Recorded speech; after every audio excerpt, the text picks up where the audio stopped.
我在宫里洗了20年衣服，还有半年就可以安稳出宫，我却怀上了皇帝的孩子。皇上给了我玉佩当信任，说让我等他，可这玉佩如今却成了我的催命符。没规矩的东西，手脚不干净，还想连累整个浣衣局，去阎王爷面前好好反省吧。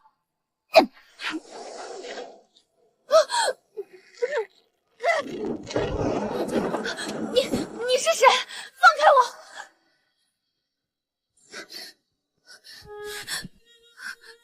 你到底是谁？竟敢在宫内非礼！我会对你负责的。云徘徊，骤雨柴，斑驳等待。是一梦，为谁来？心事更凉白。你们去那边找找，务必找到皇上。皇上，糟了，我得赶紧离开。他好像跟别人不一样了。来人，去找一个手臂上有蝴蝶胎记的宫女，一定要找到。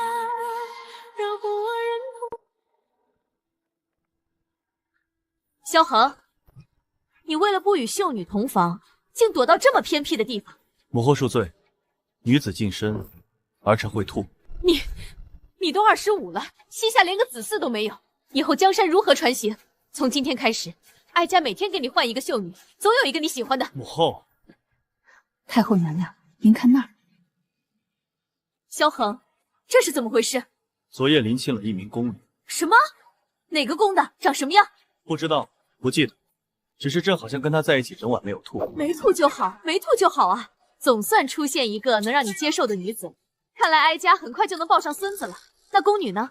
趁我没睡醒跑了。孔嬷嬷，派人去找，搜遍整个皇宫，也要找到这名宫女。哀家要赶紧回去给菩萨上香，感谢神佛保佑。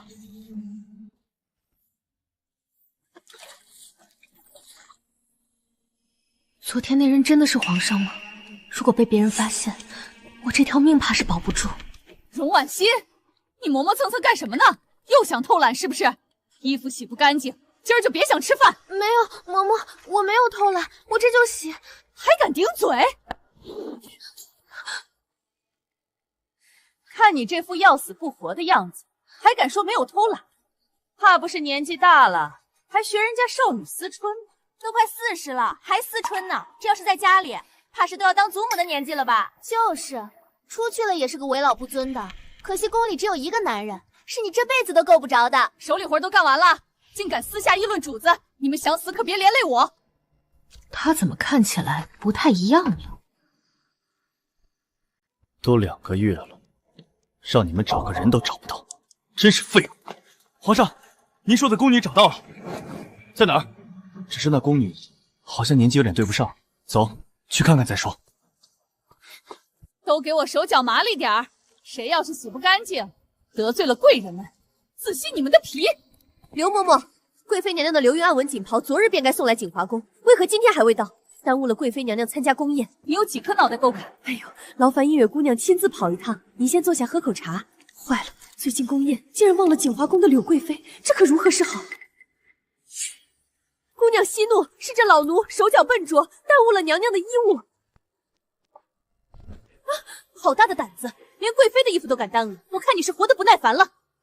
不是奴婢，映月姑姑，真的不是奴婢洗的。奴婢一直在洗粗布衣物，真的没有见过贵妃娘娘的锦袍。不是你洗的，你的意思是刘嬷嬷撒谎冤枉你？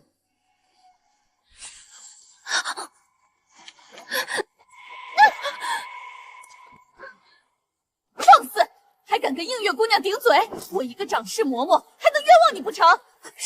是昨天的衣服太多，奴婢一时疏忽。衣服太多，所以你是故意的。看来这浣衣局是存心不敬贵妃娘娘，看不起我们锦华宫啊！不敢不敢，贵妃娘娘掌管6宫，我们哪敢不敬？都是这小贱蹄子，我一定好好罚她，看我今天不好好教训你！像这样的奴才，要是在锦华宫，早就被打半死。刘嬷嬷还是心疼自己人啊！哪能呢？她敢得罪贵妃娘娘，我今天一定让她好好长长记性。来人，拿搓衣板和热水来。跪上去，把盆举起来。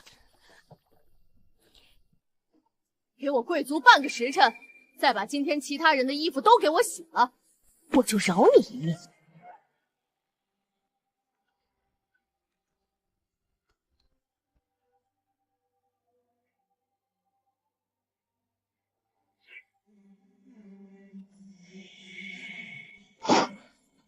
这是在干什么？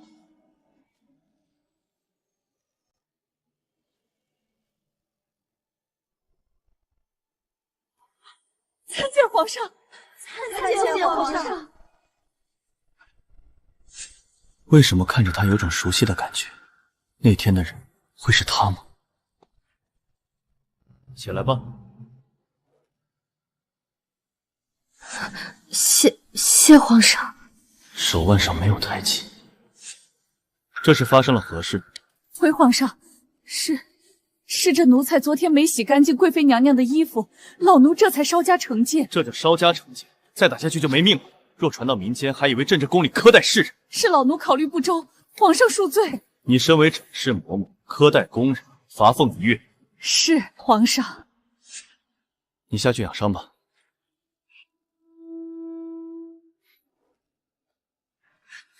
好你个荣婉心，碧兰媚上，如今还敢勾引皇上为你做主了。这浣衣局还真是不得了啊！原来不敬贵妃是有皇上撑腰啊！我这就回去，如实回禀贵妃娘娘。得罪了贵妃，看我以后怎么收拾你！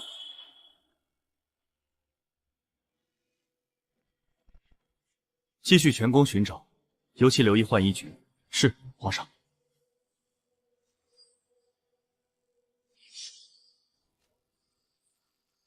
荣婉心，你平时看着老实，没想到野心不小啊，竟敢妄图勾引皇帝，如今还连累整个浣衣局为你担惊受怕。我平时还是对你太好了，才让你生出这种心思。这些全部给我洗干净。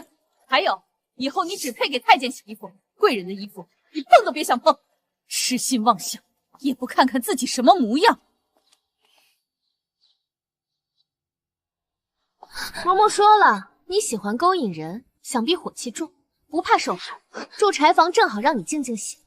这被子也给我盖吧。这柴房门窗都是坏的，连张床都没有，夜里风寒，就这一床被子能御寒，还我！大家都是宫女，你们为什么这样对我？我们可跟你不一样，我们都踏踏实实的洗衣服。你得罪了贵妃，还让刘嬷嬷受罚，竟然还问为什么？没事的，没事的，还有半年我就能离开这里回家，也不知道爹娘怎么样了。难道我有孕了？要是被发现了，我……娘娘，今天还是带这只您最喜欢的钗子。不用了，反正打扮的再好看也没人看。娘娘天姿国色，入宫前就是京都第一美人，如今后宫中也无人能及您万一，怎么会没人看呢？昨夜皇上还是没进后宫吗？没有，有话就说。你知道我最烦遮遮掩掩的。昨日在浣衣局，皇上救了一个洗衣服的宫女。皇上向来不近女色，我倒要看看是怎样倾国倾城的宫女，能让皇上另眼相看。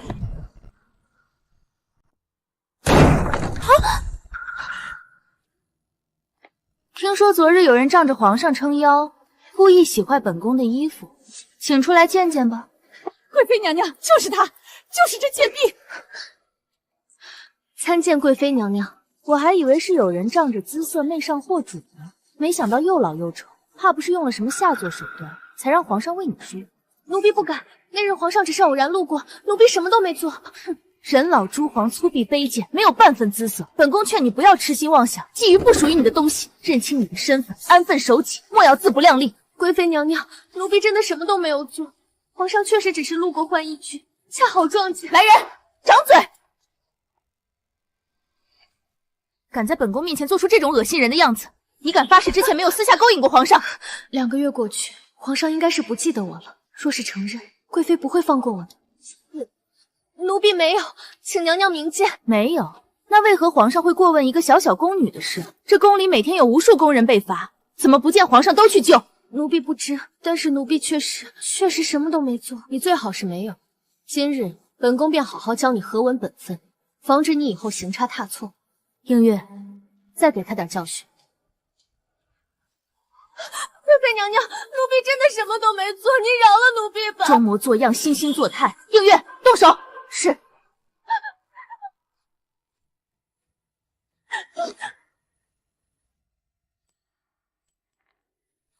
这是皇上的贴身玉佩。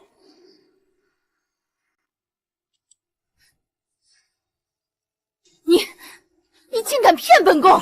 这下完了，贵妃肯定会杀了我的。皇上竟然放着后宫佳丽不理，跑去偷偷宠幸一个卑贱的宫女，还是这么又老又丑的一个，这不是把京都世家和各宫贵妃的脸往地上踩？不行，绝对不能让这宫女再见到皇上。说，为何偷盗宫中财物？这玉佩是怎么到你手上的？奴婢冤枉，奴婢没有偷。这玉佩是……难道贵妃娘娘没有认出皇上的玉佩？是什么？你倒是说啊！这玉佩是奴婢在路上捡的。何时捡的？在哪儿捡的？是在……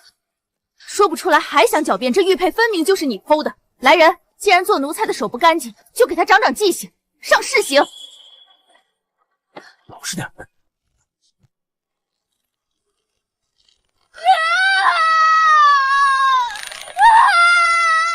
本宫再问你一遍，这玉佩是不是你偷的？奴婢冤枉啊！奴婢真的没有偷玉佩，贵妃娘娘饶命！本宫倒要看看你的嘴有多硬。继续。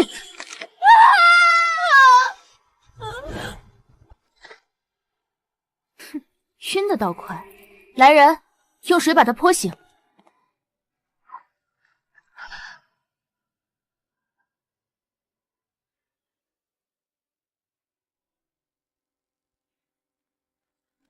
皇上，贵妃娘娘带人为难浣衣局宫女，这点小事还来禀报，朕看起来很闲吗？那宫女身上有龙纹玉佩，快，她就是那天的宫女。这赃物，本宫先替你处理了。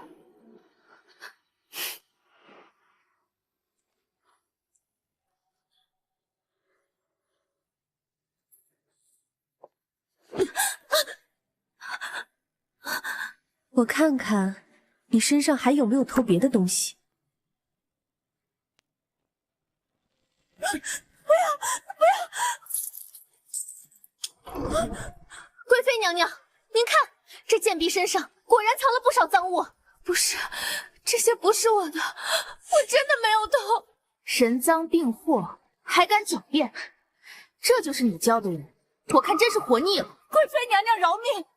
老身我马上就教训这婢女，反了天了！来人，给她吊起来！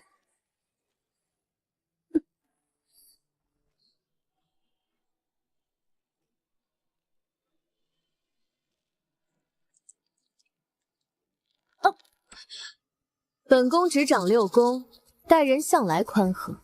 只要你承认这玉佩是你偷的，本宫饶你不死。若你抵死不认，不出一盏茶，冰块化了，你可就没机会说了。若是让人知道皇上宠幸了一个又老又丑的卑贱宫女，定会被天下人耻笑。到时太后一定不会放过你，皇上也不会保你。你若承认偷窃，本宫放你出宫，你还能有一条生路。贵妃出身高门，又对皇上用情至深，如果被他发现我怀了龙嗣，一定不会放过我。不如趁机出宫，远离这里。是我从要洗的衣服里发现了玉佩，还没来得及交给刘嬷嬷。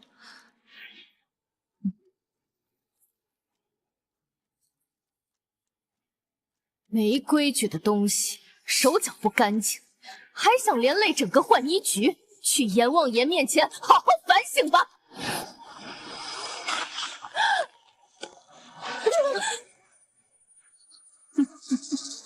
住手！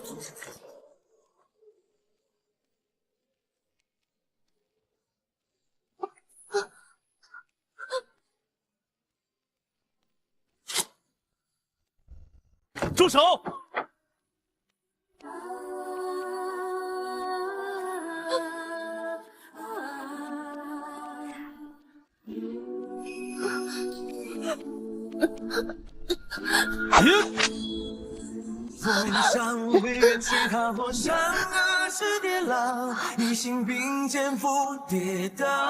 贵妃打理六宫辛苦，不知这宫女犯了什么错误，竟要劳动你亲自处理。皇上，这贱婢去我宫里送衣服，手脚不干净，偷了好些东西，臣妾也是没办法，才想略施薄惩，给她个教训。竟然不是朕的玉佩，为何看到她受伤，朕会心疼？大胆刁奴！贵妃娘娘只是想略施薄惩，你怎能如此误解贵妃的意思？下手这么重，是想闹出人命，给贵妃扣上恶毒的罪名吗？老奴不敢，老奴不敢。贵妃娘娘，是老奴办事不力，老奴没有这个意思，贵妃娘娘恕罪。行了，罚也罚了，罪不至死，今天就到这儿吧。皇上以前从不干涉我处置宫人，如今竟然为了一个贱婢完全不顾我的脸面，看来这贱蹄子在皇上心中果然不一样，此人不能留。下去休息吧。谢皇上。午膳时辰要到了，朕想起贵妃宫里芙蓉燕窝做得不错，午时就在锦华宫用膳吧。是皇上。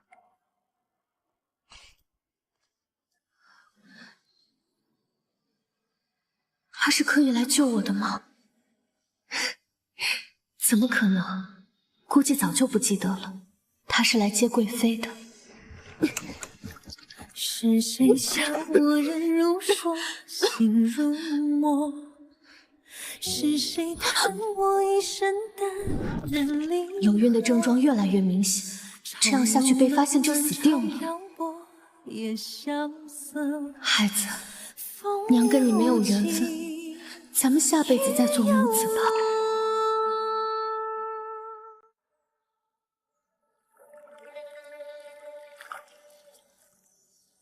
小贱蹄子，害老娘在皇上面前被斥责，还差点得罪贵妃你，以后别想有好日子过。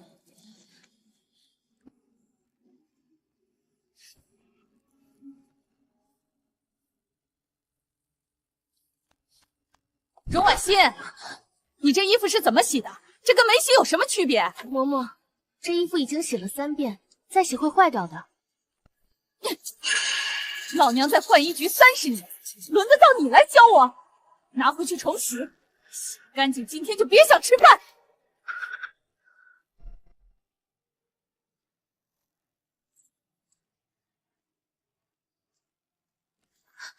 磨磨蹭蹭干什么呢？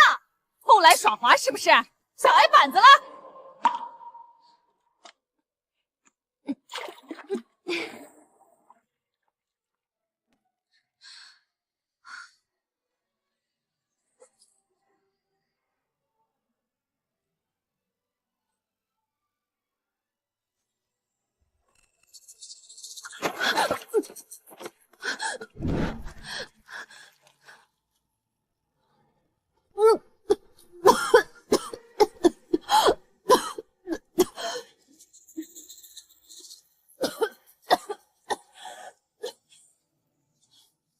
这贱婢不会是怀上野种了吧？荣婉欣，你这个不知廉耻的东西，竟敢秽乱宫闱！说，你怀了谁的野种？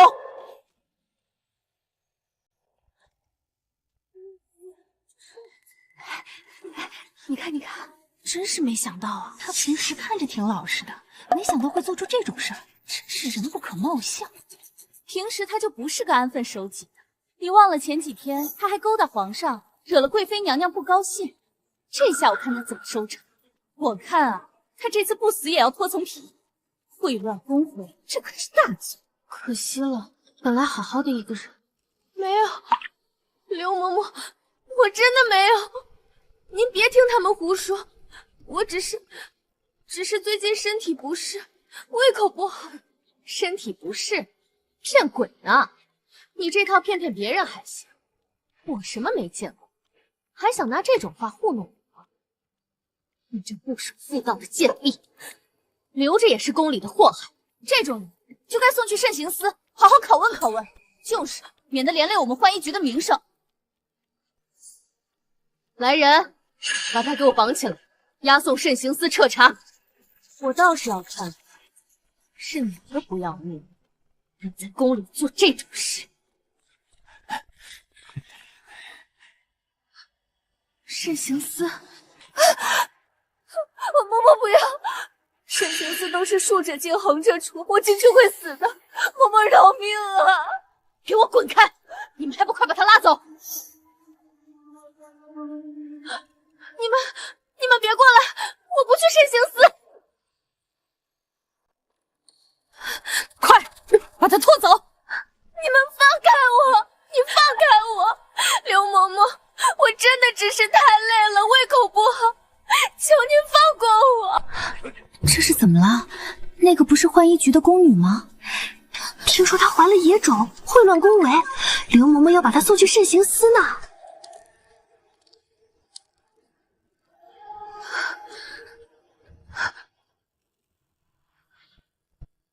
住手！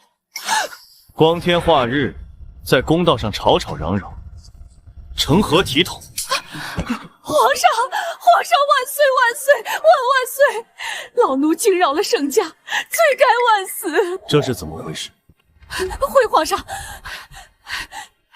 这贱婢不守妇道，怀了野种。老奴按照宫规，正准备将她送去慎刑司。为何朕的心里如此烦躁？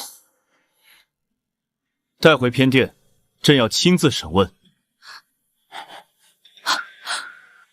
朕什么时候对这种小事这么上心了？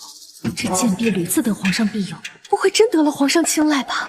不可能，这宫里的娘娘们貌若天仙，皇上怎么可能看得上她一个又老又丑的洗衣婢？肯定是巧合，巧合！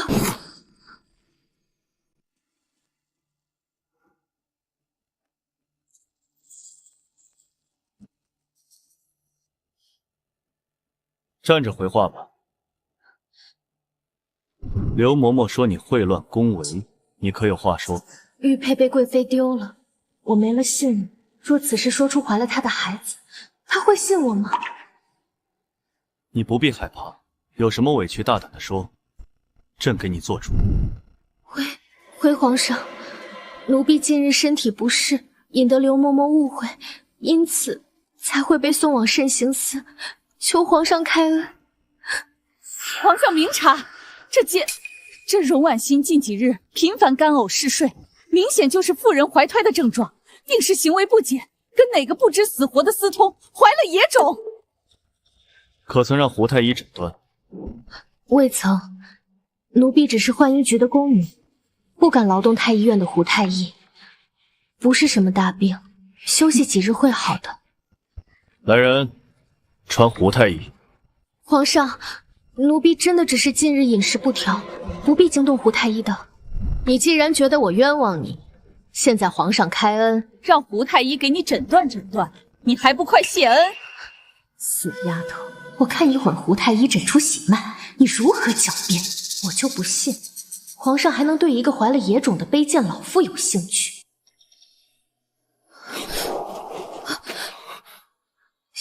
谢皇上。是他，真的是他，难怪每次看他被罚都心痛烦躁。那晚的玉佩呢？他还记得，他竟然还记得。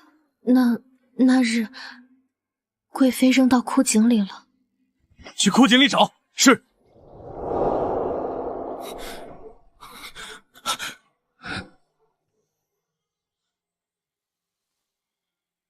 朕找了2个月，终于找到你了。皇上，这玉佩就是赃物，当日贵妃娘娘就是因她偷了这块玉佩才罚她的。没想到这贱婢如此大胆，竟偷了皇上的玉佩。你仔细说说，这玉佩从何而来？那日大雨欲来，奴婢在浣衣局偏院收衣服，突然有人从后面抱住了奴婢。后来那人说会对奴婢负责，把一块玉佩缠在奴婢手腕上。奴婢醒来时，听到外面有人在四处寻找皇上，奴婢知道闯了大祸，吓跑了。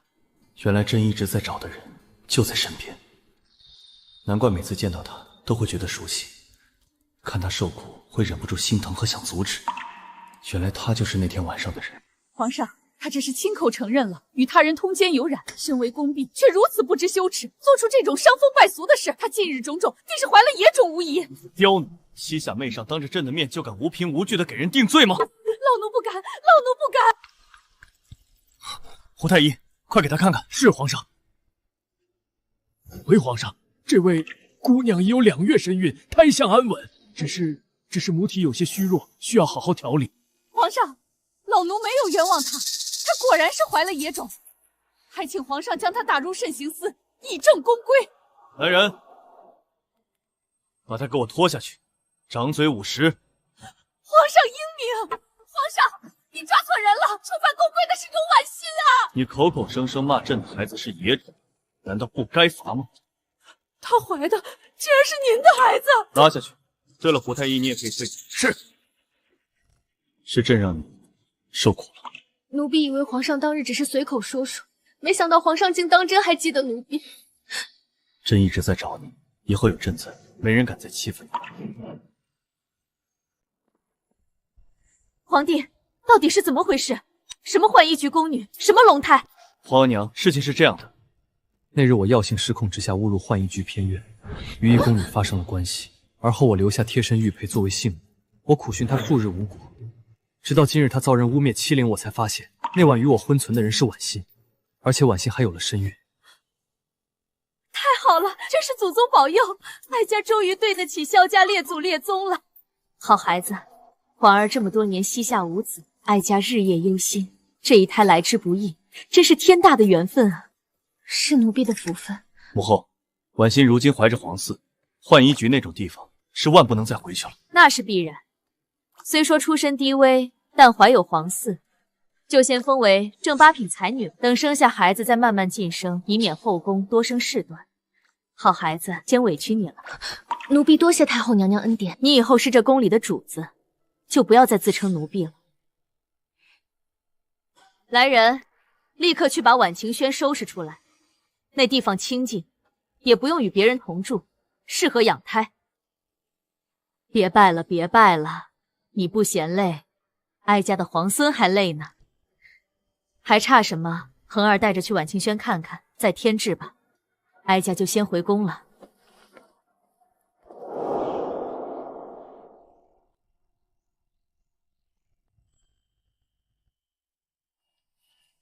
奴婢素禾拜见皇上，拜见荣才女。你是？回禀荣才女，奴婢是内务补安排过来照顾您的一等丫鬟，以后就由我照顾您的起居。以后你就跟着才女，好生伺候。要是有半点差池，自己去内务府领罚。是，奴婢遵旨。奴婢定当尽心竭力伺候才女。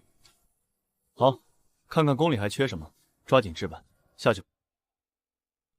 以后你就在这儿安心住着，有任何事一定要让素湖去龙潜宫找我。等日后方便了再迁宫。都好，我听皇上安排。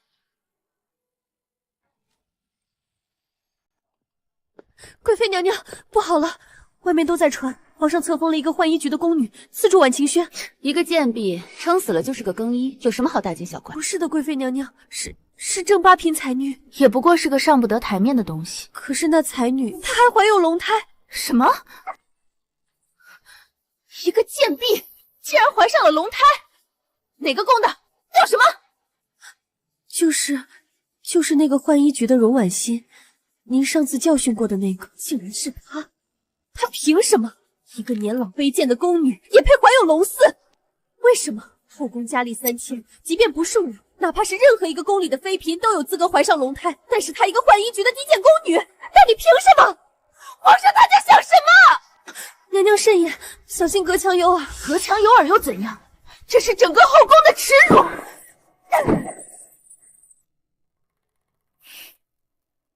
映月，去趟婉晴轩，请荣才女来锦华宫学规矩。是，贵妃娘娘。你看，肚兜上绣这个花样怎么样？小主绣的极好，到时候小皇子一定也很喜欢。也许是个女孩呢。公主也是这宫里的第一个小主子，尊贵着呢。传，贵妃娘娘口谕，请容才女前往景华宫学规矩。贵妃上次就想杀了我，这次定要刁难。可是她管理后宫，我又不能不去。才女，这贵妃娘娘分明是不怀好意，要不奴婢就说您身体不适。贵妃本就是为了寻我错处，好借机惩治。我只是个小小的才女，若违抗贵妃娘娘的命令，岂不是给了她理由？左右我现在有了位分，她总不至于像以前一样随意打杀。奴婢去请个皇上过来。不必了，皇上日理万机，没必要为这点小事打扰他。况且她身为贵妃，召我去听规矩，并无任何不妥，皇上也说不出什么。你随我一同去吧。是。回皇上，贵妃娘娘传容彩女去训话了。不好，从前在浣衣局，她就对婉行多有刁难，恐怕这次婉行又要吃亏。摆驾景华宫。你出身低微，成为皇上的妃嫔，可不像在浣衣局洗衣服那么容易。这些宫规典籍你要熟读成诵，免得以后闹出笑话，皇上怪我管理后宫不力。我这也是为你好，你可莫要辜负了本宫的良苦用心。多谢贵妃娘娘照拂。映月准备笔墨，你有这个运气是你的福分，但你毕竟人老珠黄，卑贱粗陋，侥幸怀上龙胎，更要谨言慎行，修身养性。俗话说，好记性不如烂笔头。这1089条宫规，就先抄100遍吧。容才女，请一步吧。贵妃娘娘，我家小主怀着身孕，这100遍宫规抄完，怕是命都没了。主子说话哪有你插嘴的份儿？没规矩的东西！映月，给我掌嘴！求贵妃娘娘开恩，素和她一时心急，求贵妃娘娘大人有大量，不要与她计较。主子不懂规矩，管教的奴才也分不清尊卑。容才女还是先去学学规矩，再来替她求情吧。我这就去，还请贵妃娘娘不要为难素和。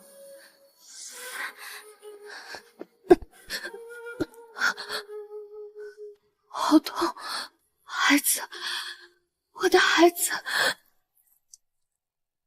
贵妃娘娘，容才女流血了，求您快宣胡太医吧。从浣衣局出来的，又不是千金小姐，这才当了几天主子，就如此娇弱了。容才女还真是忘本。贵妃娘娘，容才女怀的是皇上第一个孩子，太后吩咐务必照看妥帖。今天要是在景华宫出了差错，贵妃娘娘也会被连累的。你这狗奴才好大的胆子，还敢拿皇上和太后来压我！别以为本宫不知道，寻常百姓家妇人怀胎，还得操持一大家子吃喝，也没见几个滑胎的。他不过跪了一会儿，抄个书，能出什么差错？来人，把容才女扶到椅子上坐好，继续抄书。这个没规矩的奴才，给我拖出去打20板子！主子，你怎么样了？我没事，我抄，你不要发素和。我信，你相信我信，快传太医到婉清轩。有事，朕让你协理六宫，是让你恪守宫规，公允处事，不是让你恃宠跋扈，滥用私刑。你好歹是世家嫡女，却如此擅妒跋扈，心思歹毒，如此苛责一个有孕之人。皇上，臣妾冤枉啊！臣妾并未苛责他。新晋妃嫔需到景华宫领取宫规训民，这是惯例，不过是循例教导，从未可以苛责。是他身子本就孱弱，怎可怪罪到臣妾头上？素和，你来说，方才景华宫发生了何事？一字一句，如实回禀。回皇上，贵妃娘娘先是令才女跪着诵读宫规半个时辰，随后又命才女抄写宫规100遍。奴婢见才女腹痛难忍，斗胆为才女求情，反被映月姑姑掌嘴责罚。贵妃娘娘要打奴婢板子，才女一时情急，气血不稳，下身出血，晕厥倒地。你做得很好，这就是你说的循例。寻常妃嫔训诫，何曾让人久跪之后写宫规？若不是朕及时赶来，你打算将他如何？皇上，臣妾真的只是寻常训诫，是这奴才顶撞我，我才……有贵妃禁足1月，好好在殿内反省，摆驾婉清轩。是，臣妾遵旨。皇上向来顾着世家体面，如今为了这个贱婢，竟当众折辱我。皇上竟亲自抱着回宫，这是哪位娘娘如此得宠？嘘，小点声！你没看皇上从景华宫出来，听说是贵妃娘娘打压新晋的容才女，皇上亲自过去将人抱了出来，还罚了贵妃。贵妃盛宠不甩，如今竟因为一个小小才女被罚了，谁说不是嘛？以后可不能得罪婉清轩那位。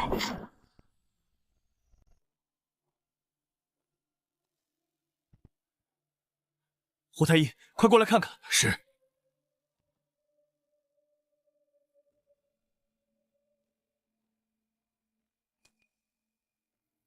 回皇上，才女这是心神不宁、忧思劳累过度导致的胎相不稳，母体虚弱，需要好好滋补静养，切不可再受任何刺激，否则龙胎堪忧啊！这可有安胎之法？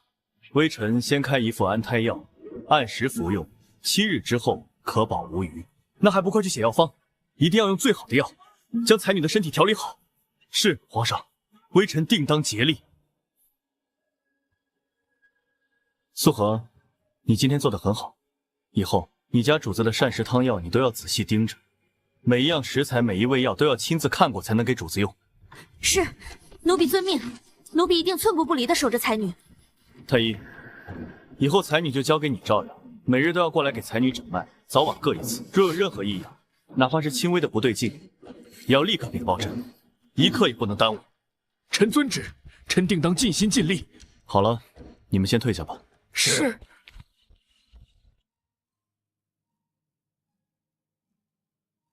婉欣，以后朕再也不会让你受任何委屈了，朕会护你和孩子一世周全。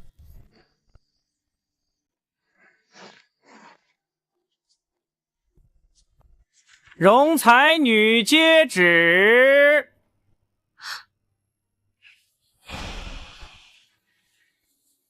太后懿旨：婉晴轩才女容氏，温柔贤淑，端庄得体，孕育皇嗣于社稷有功，今特晋升为正六品宝龄，着内务府新进4名宫女，8名粗使宫人伺候。赏赐上等绸缎白匹，珍稀滋补药材1箱，黄金100两，以示嘉奖。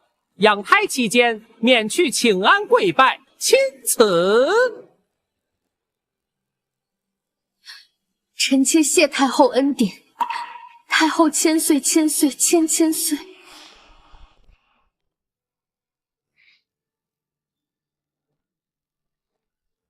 还是母后想的周到，你以后可以安安心心在婉晴轩养胎了，没有人能再让你跪着。等我好些了，就去向太后请安，当面感谢她的挂念。不必奔波，你好好养胎，她就很开心了。果然，如今的一切都是因为这个孩子罢了。等生下孩子，我就可以离宫了。如今婉晴轩里人多，你以后身子不方便，可以趁这段时间挑选1、2个得用的，替你操持公务。我觉得素禾就很好。这丫头确实不错。素禾，奴婢在。既然你家主子器重你，以后你就是婉晴轩的长侍姑姑了，还不快谢恩？谢谢容才女，不，容宝龄。谢谢主子，谢谢皇上。奴婢以后一定打理好婉晴轩，不让主子操心。以后这婉晴轩就辛苦你了。今日太后新赏赐的宫人，你也看着安排吧。以后婉晴轩内的一应事务都由你来负责。是，谢谢主子信任，奴婢一定做好。好了，下去吧。是。累吗？要不要朕陪你出去走走？也好，是该走动走动。婉欣，这春日景色不及你万一。就会说些好听的。皇上以前从不流连后宫，如今为了这位新晋的宝龄，竟日日到婉晴轩。是呢，这宫里有的是家世好、相貌好的娘娘，可这么多年竟无一人得圣心。要我说，这人啊，家世相貌什么都没用，命好才是真的好，不然怎么同是宫女，人家就能飞上枝头呢？听说那位是浣衣局出来的。是啊，浣衣局也是出息了，这才几天，皇嗣独宠已经升到6品宝龄了，这要是生下皇子，至少也是妃位啊。反正以后得罪谁都不能得罪婉清轩。不行，我也要去走走关系，调到浣衣局。完了，完了，这下真的完了。我以前那么对他，他要是秋后算账，我还能有活路吗？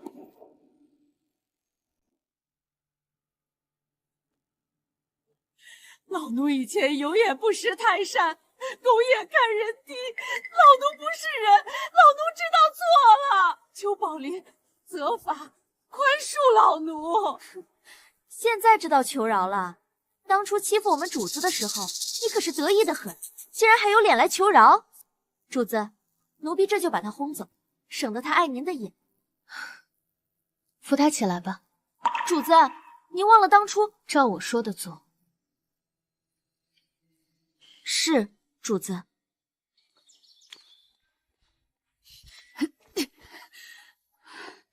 过去的事我不追究了，你回去以后好好当差吧。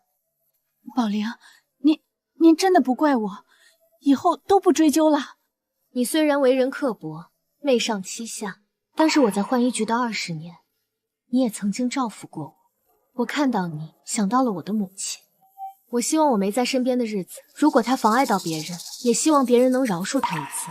所以就当为我的母亲和孩子积德吧。人都要往前看，你以后不要再来了。谢谢宝林，多谢宝林，老奴回去一定给您和小皇子祈福。把刘嬷嬷发配到偏远杂役房，让她做些粗活重活，好好反省，不用再回浣衣局了。没有旨意，不准她再踏入内宫一步。是，奴才遵旨。谢宝林，谢宝林不杀之恩，奴才以后一定好好做人。婉心，你太善良了。算了，都过去了，人总得往前看。放不下过去，困住的始终是自己。没想到朕的爱妃不但善良，还如此通透，朕何其有幸啊！皇上又在打趣我，明明是我三生有幸。行行行，咱们都有幸，幸得相遇。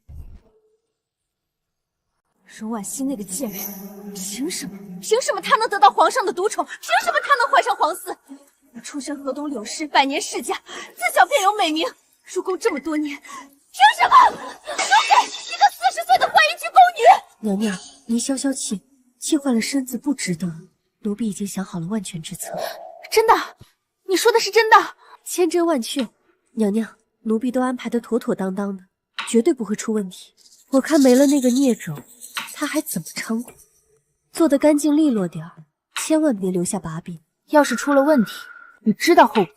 是，娘娘放心，奴婢一定办得妥妥当当，绝对不让娘娘失望。很好，去吧。事成之后，本宫重重有赏。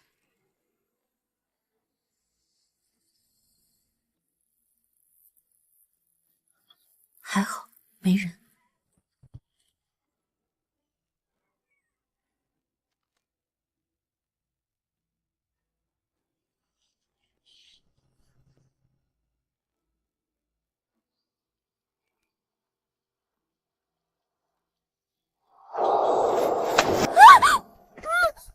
闭嘴！敢出声就杀了你！跟我走。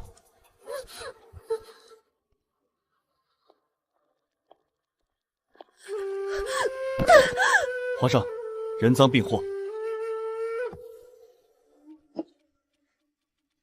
这药粉是做什么的？回皇上，这只是普通滋补的药粉。滋补？你敢拿回去给你主子喝吗？回禀皇上，臣去太医院问过了，这是堕胎药。好一个柳贵妃，胆子真是越来越大，竟敢谋害皇嗣！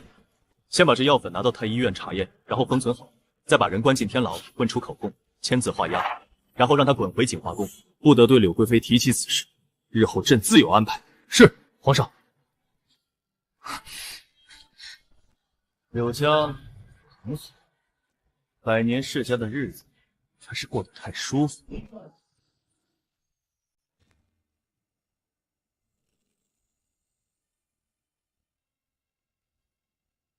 等等，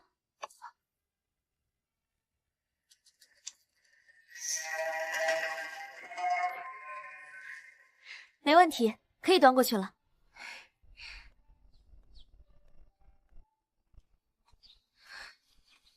宝林，该用膳了。好，放下吧。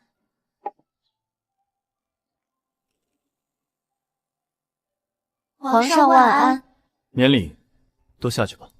是皇上。在做什么呢？这么认真？没什么，给孩子做件小衣服。婉心，朕要告诉你一件事，你一定要记住。什么事？皇上您说，以后受了委屈不必硬撑，有朕在，有朕给你撑腰，谁也不能欺负你。我知道了，谢谢皇上。傻丫头，跟朕还说什么谢谢？你是朕的女人，是朕孩子的母亲，朕护着你是应该的。自我16岁进宫，再也没有听到过这种话了。以后你会经常听到，而且你要记得学会依赖我。以后肚子越来越大了，太医说要多出来走动走动，利于生产。皇上太着急了，距离生产的日子还早着呢。那也对你身体有好处。你看，你看，那个荣宝莲不就是怀上皇嗣了吗？有什么了不起的？你看给她得意的。就是出身卑微，以前就是个浣衣局的宫女，听说都快40了，人老珠黄的，也不知道皇上看上她什么。谁知道是不是用了什么下作手段怀上的？我看她能得意多久？等皇上新鲜劲儿过了，有了她哭的时候。来，尝一块这个，你最喜欢的桂花蜜饯，很甜。很好吃，还是和以前一样。你喜欢就好，以后朕天天让御膳房给你做，随时给你备着。皇上这样也不怕把我宠坏。皇上，前朝几位大人刚才递了弹劾的奏折，有好几本。哦，弹劾什么？说来听听。说您专宠一人，荒废朝政，还说荣宝离出身卑微，不配弑君，不配怀有皇嗣。不必说了，以后这种奏折直接扔了，不必呈上。是皇上，奴才遵旨，奴才这就去办。婉欣，别听他们胡说八道，有朕在，谁也不敢把你怎么样。你安心养胎就是，其他的都交给朕。我知道，你说过的，我现在很依赖你。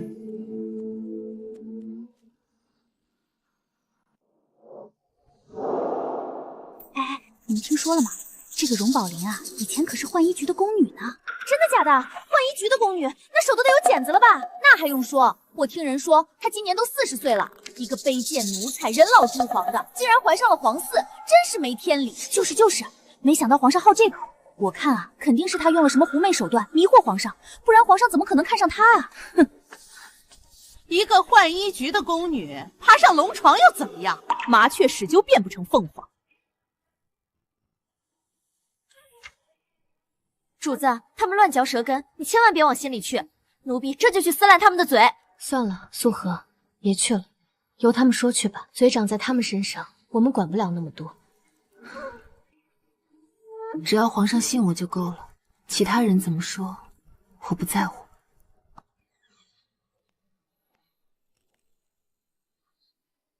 皇上晚安。皇上晚安。婉欣，是朕没有护好你，朕不会让你白白受这份委屈，朕会给你一个交代，给你一个公道。皇上。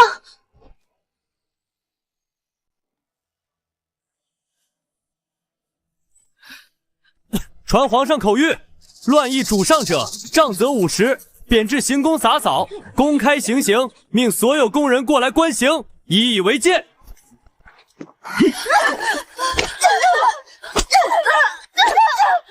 上饶命啊！奴婢再也不敢了，求皇上开恩！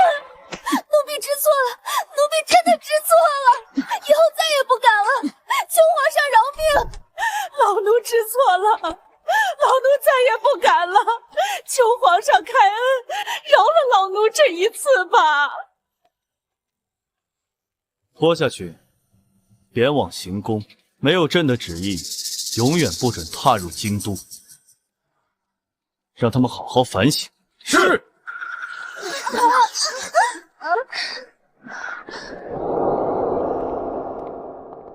皇上万安。婉欣，没事了，都过去了，别怕。以后谁要是再敢乱嚼舌根，敢污蔑你，这就是下场。谢谢皇上。傻丫头，跟朕还说什么谢谢？是我不好，我身份卑微，连累了皇上的清誉。瞎说什么？即便不是为你，公有公规，也容不得这种在背后编排主子的奴才。你无需自责。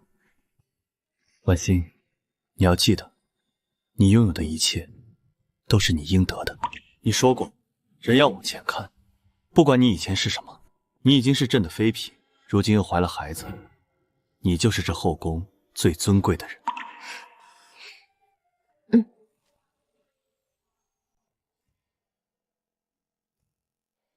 臣妾给太后请安，太后万福金安。婉心来了，快过来坐，到哀家身边来，跟哀家说说话。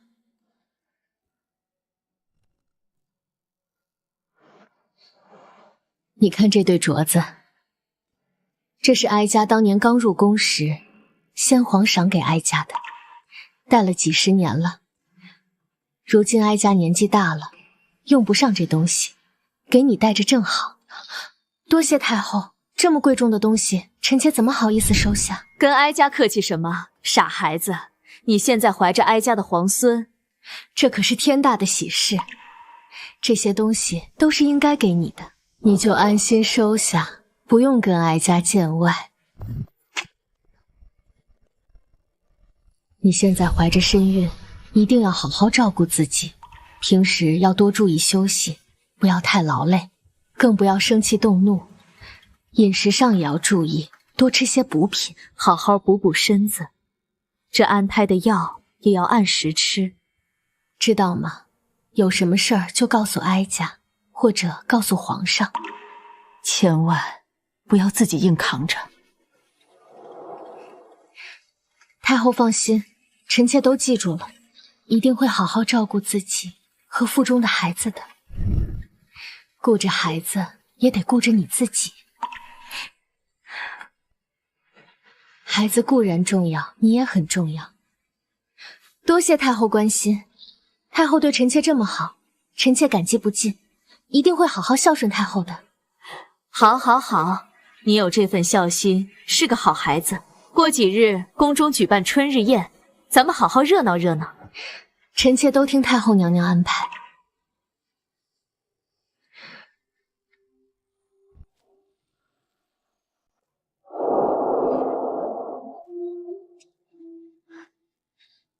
你看那边，一个浣衣局出来的宫女，现在居然成了宝林，还怀着身孕，真是好命。就是，真是走了狗屎运了，也不知道皇上看上她什么了。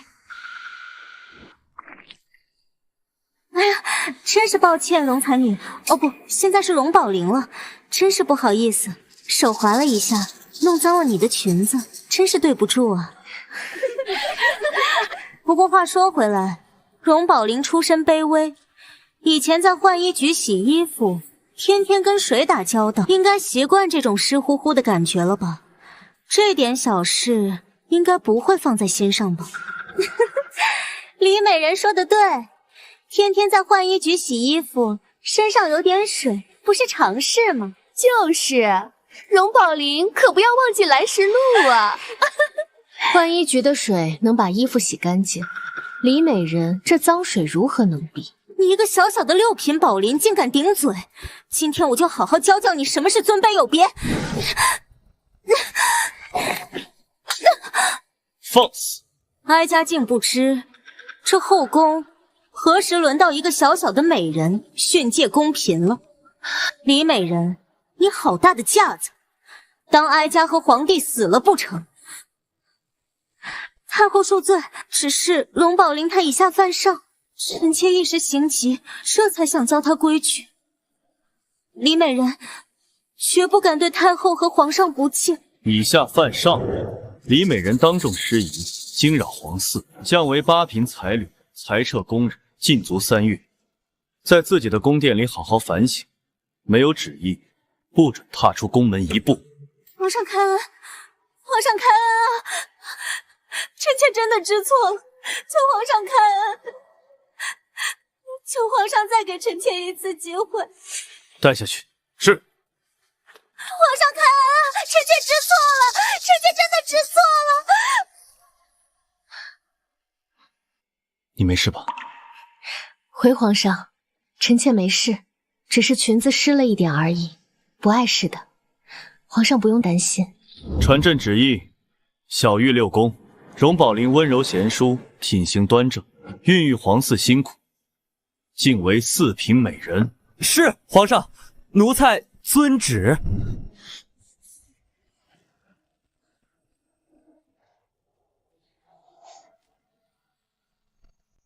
把东西拿上来。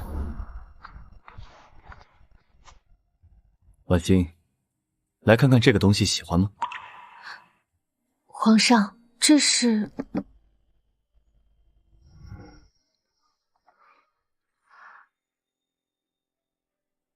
这枚暖玉麒麟是前朝贡品，当年先帝在世时西域进贡来的，世间只此一枚，最是养人，佩戴在身上可以安神养颜。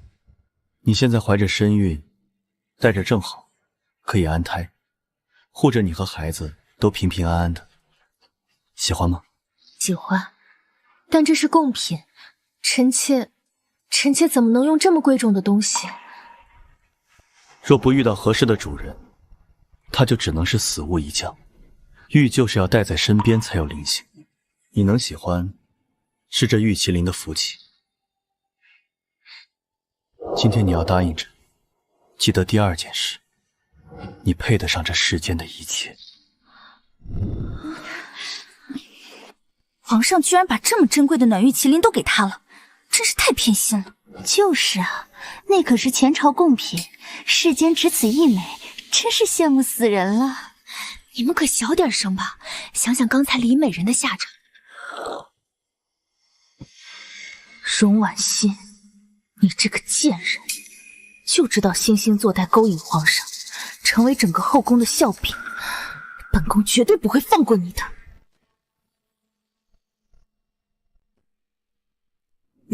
奉天承运，皇帝诏曰：容美人孕育龙胎不易，特赐雕花香辇一顶，宫内随行，可承辇代步，不必走路辛苦。钦此。臣妾谢主隆恩，吾皇万岁万岁万万岁，太后千岁千岁千千岁。奴才们恭喜美人。太后说你以后月份大了，行动起来不便，朕想着有了这个，你闷的时候就可以随意出去转转了。有劳太后和皇上操心了，容美人真是好命啊！皇上居然赐她雕花香辇。就是啊，那可是正三品阶鱼才有的待遇，容美人现在才是4品美人，居然就有了，可见是圣宠。这宫里变天了，以前贵妃专横跋扈，现如今就是得罪了容美人，就被皇上申斥惩罚了。以后见到容美人啊，都恭敬着点。容婉欣，你这个贱人，她凭什么这么好命？一个洗衣服的贱妃，这才几日，都已经是4品美人。倘若真的生下皇子，怕是这后宫都得姓容。娘娘，您喝口茶消消气。喝什么喝？如果不是你办事不力，没把他的孽种打掉，他还能猖狂到今日？回到锦华宫，就说你还没到厨房，就被婉清轩的宫人发现了，因此没有得手。如果敢告诉李贵妃，皇上知晓此事，小心你的酒足。如果不是你办事不力，没把他的孽种打掉，他还能猖狂到今日？回到锦华宫，就说你还没到厨房，就被婉清轩的宫人发现了，因此没有得手。如果敢告诉李贵妃，皇上知晓此事，小心你的酒足。是，都是奴婢蠢笨，娘娘恕罪。雕花轿辇，那是正3品婕妤才有的待遇。她如今不过是个美人，就这么迫不及待的给她，这是生怕别人不知道，过不了多久，又该给她生婕妤了吗？萧家当年靠着京都世家才坐稳皇位，如今天下成时日久，他们就忘了世家的扶持和当初的承诺了。如今让一个贱婢踩在我们头上，简直欺人太甚！皇上怎能如此绝情，如此偏心？娘娘，慎言，这话若是被有些人听去，不光锦华宫，怕是整个尚书府都会遭殃啊！娘娘，柳家可是咱们的根基，您消消气。为了那样一个贱婢，踏上柳家不值得。消气！你让本宫怎么消气？看着荣婉欣那个贱人那么得意，看着他出尽风头，本宫怎么消气？本宫不会就这么算了，一定要让他付出代价，让他知道谁才是这后宫的主人。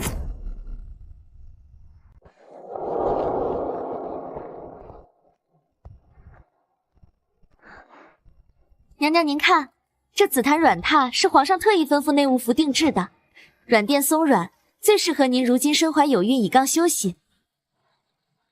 还有窗边那架暖玉屏风，冬暖夏凉，能挡风寒，全是上等好物。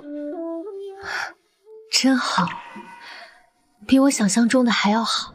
我在浣衣局20年，日日与冷水脏衣为伴，从未想过有朝一日能住进这般雅致华贵的宫殿，这般恩宠实在厚重。去，给寝宫里再增加几个暖炉，放在各个角落，再把被褥加厚一些。现在天气还凉，春寒教草的，窗沿缝隙仔细封好，默默漏风。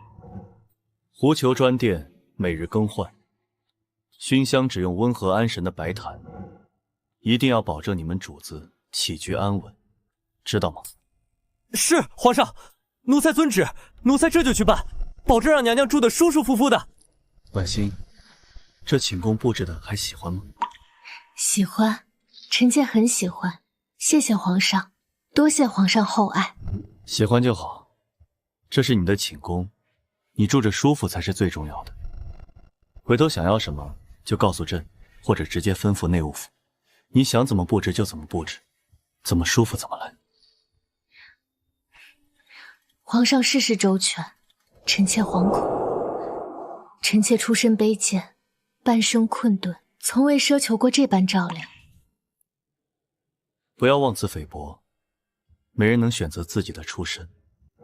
太祖当年起于微末，平定天下，才有萧家如今的尊荣。在朕眼里，你温柔纯粹，心性坚韧，胜过世间无数娇柔贵女。你是朕最珍重之人，如今还怀着朕的孩子，自然配得上世间所有好物。有皇上这句话，臣妾便什么都不怕了。这寝宫极好，有皇上在，便是最好的恩赐。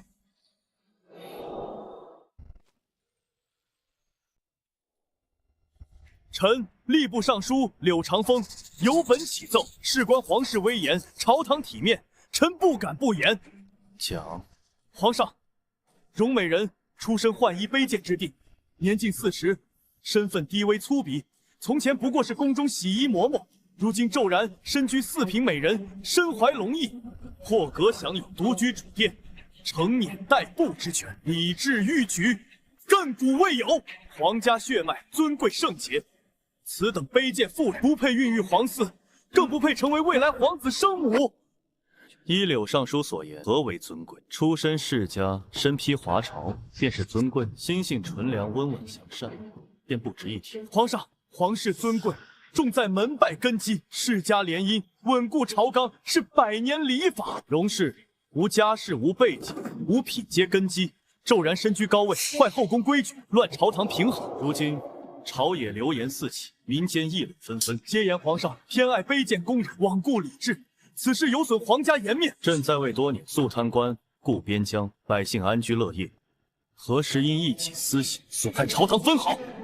皇上，臣并非干涉圣心，只为社稷考量。臣恳请皇上以皇室血脉为重，以朝堂礼法为先。臣有2策：贬出荣洁妃，打入偏殿禁除，抹去位分；其2，皇嗣不可损，可去母留子，待皇子诞下，便将荣氏送出皇宫，永不得归。唯有如此，方能保全皇家体面，堵天下悠悠众口。柳尚书道的思虑周全，字字句句皆为朕的江山谋。臣识君之路，忠君之事，为大梁江山，为皇室正统，臣甘愿背负骂名，冒死进言，还请皇上三思，切莫因儿女情长误了朝堂大局。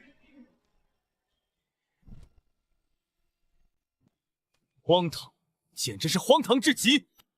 荣美人身在低位时，心性纯善，安分守己。身怀龙胎后，温婉恭顺，从未恃宠而骄。他无家世仪仗，无外戚弄权，干净纯粹，何来祸乱宫闱之术？反观柳家，仗世家权势，插手后宫，勾结朝臣，暗中谋害皇嗣，结党营私，这便是柳尚书口中的礼法正统。皇上，臣冤枉，柳家世代忠良，从未有不轨之心，谋害皇嗣更是无稽之谈。皇上切勿听信谗言，冤枉忠臣。皇上，臣御史李松复议柳尚书所言，臣亦有本启奏。你又有何说辞？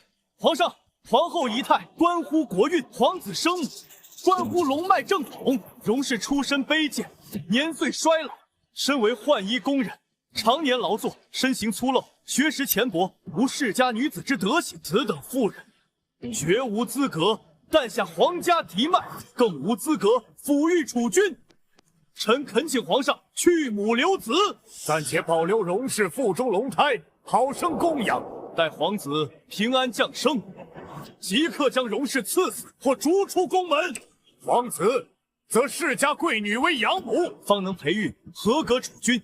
若留此卑贱妇人在宫中，他日皇子长成，知晓生母出身低微，必遭天下宗室贻笑大方，动摇国本。李御史所言极是，龙脉正统，不容玷污。去母留子，却是保全皇室颜面的最优之法。好一个去母留子，好一个玷污龙脉！朕倒要问问二位，何为正统？出身便是正统，人心便不算正统。朕登基屡遭世家掣肘，权贵结党垄断失地，欺压寒门子弟。你们口中的世家正统，背地里贪墨受贿，盘剥百姓，这般污浊之人，反倒被身居高位。而荣婉心干净坦荡，无勾心斗角之心，在你们眼中，便是卑贱污秽。皇上，礼制不可废，祖制不可违，尊卑有序，贵贱有别，这是大梁百年规矩。规矩是用来护佑人善，而非欺压无辜。今日你们因女子出身低微，便要谏言去母留子，明日便可因一己私利篡改朝堂规矩。朕在此明言，此生绝不会舍弃荣婉心。她腹中孩儿是朕的骨肉，她是朕以生要护之。谁再敢提去母留子贬黜荣母，便是蓄意挑拨皇室，扰乱朝纲。柳长风罔据事实，包庇家族罪贼，恶意重伤宫嫔，罚俸半年。李松盲从附仪，妄议皇室，贬为从六品言官，调离御史台。谢主隆恩，谢主隆恩。往后朝堂之上，再有以出身论高低，恶意重伤无辜之人，一律严惩不贷，绝不姑息。退朝。贵妃娘娘，不好了！尚书大人被皇上申斥包庇宗族，妄议后宫，恶意弹劾宫嫔，罚俸半年。柳氏一族近期不得私自进宫觐见，无诏不得干政。本宫知道了，你退下吧。奴才告退。娘娘，老爷他竟然被皇上责罚了。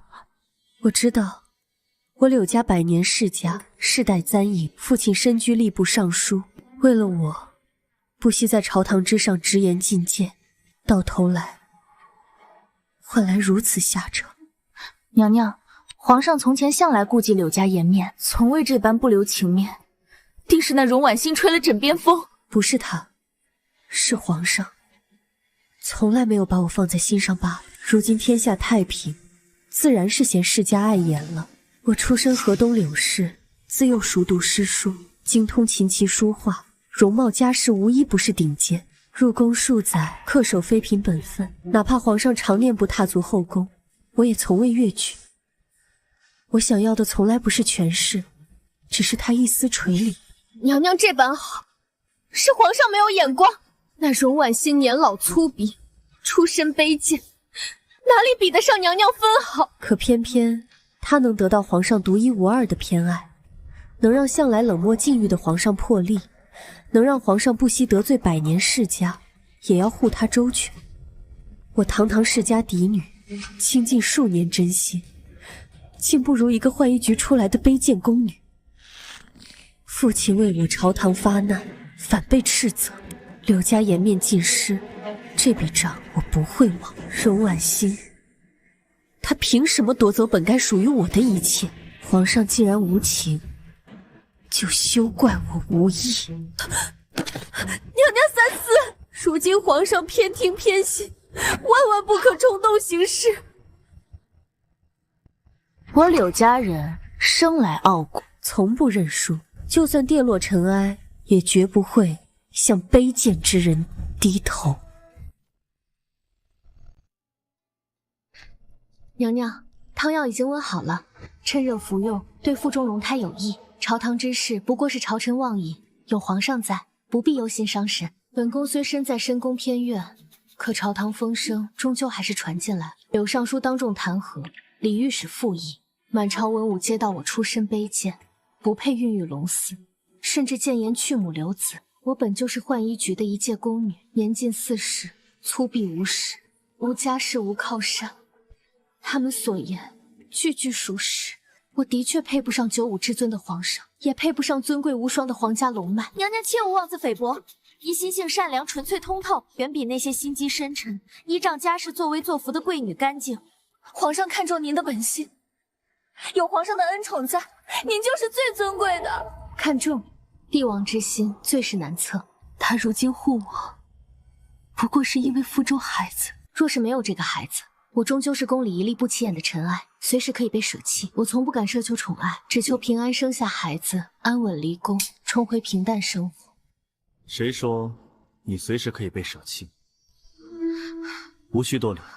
朝堂之上，那些世家老臣拘泥礼法，固执偏见，以出身定人品，以门第断尊卑。他们的话，你不必放在心上。皇上，臣妾出身低微，确实连累您被朝臣非议，遭天下人给病。臣妾不愿成为您的累赘，更不愿因为臣妾让朝堂动荡。你从来都不是累赘，朕今日来便是要告诉所有人，朕的心意无需旁人智慧。世家群臣嫌你出身卑贱，那朕便亲自给你尊荣，赌上悠悠众口。奉天承运皇帝诏曰：荣氏婉心品性温良，柔家端惠，办政深策，心性纯粹，身怀皇嗣，勤勉恭顺。今特进正3品节服，长一公主位，仪仗规制同贵妃，钦此。皇上不可，臣妾资历浅薄，无功无德，骤然进封婕妤，执掌一宫，定会引来朝臣更大非议。朕就是要让满朝文武、后宫众人明白，朕护着你，无关子嗣，无关利益，只因为你是荣婉欣。谁若再敢以出身诋毁你，便是忤逆朕的心意。今日进位不是恩赐，是朕给你的底气。恭喜小主，贺喜婕妤娘娘。柳长风今日朝堂发难，看似恪守礼法，实则是柳家试探朕的底线。世家抱团结党，欺压寒门，垄断朝堂任免，此事朕隐忍多年。皇上明鉴，河东柳氏盘踞朝堂数十年，宗族子弟遍布6部，勾结江南数家氏族，暗中互通消息，把控地方赋税。柳家近3年借修缮河道之名，贪没国库白银20万两，克扣边关军饷，私吞粮草，吏部任免官员，收受贿赂，买卖官职，打压寒门清官。这些证据是否全部查实？回皇上，全部查实，暗卫遍布地方各州，人证、物证、账本往来书信一应俱全，足以定柳家的罪。皇上，柳家根基深厚，朝堂半数文臣皆为柳氏门生，若是骤然清扫，恐引发朝堂动荡，士族人心惶惶。动荡？朕登基之初便受世家掣肘，处处受限。柳家自是百年望族，不将皇室放在眼中，纵容后宫贵妃谋害皇嗣，朝堂之上公然逼朕去母留子，嚣张跋扈，目无君上。朕从前隐忍，是为稳住朝局，休养生息。如今国力稳固，百姓安居，正是拔除世家毒瘤的最佳时机。这次是契机，也是朕打破世家桎梏的突破口。皇上打算何时动手？循序渐进，先处置后宫柳贵妃，断柳家宫中引线，随后扣押柳长风，严查吏部贪腐案，再顺藤摸瓜，揪出勾结柳家的其余士族，一网打尽。那婕妤娘娘，是否需要派人加强防护？暗卫12时辰驻守婉清轩，不许任何人随意靠近，不要让他知晓朝堂纷争、世家博弈。他心性纯粹，安稳养胎即可，污浊险恶，朕一人承担。属下遵命。映月下毒一案，证据确凿，柳贵妃蓄意谋害皇嗣，罪无可赦。随后扣押柳长风，严查吏部贪腐案。明日清晨传旨，废黜贵妃，打入冷宫，无需顾及柳家颜面。朕要让所有世家看看触犯龙威、谋害皇嗣的下场。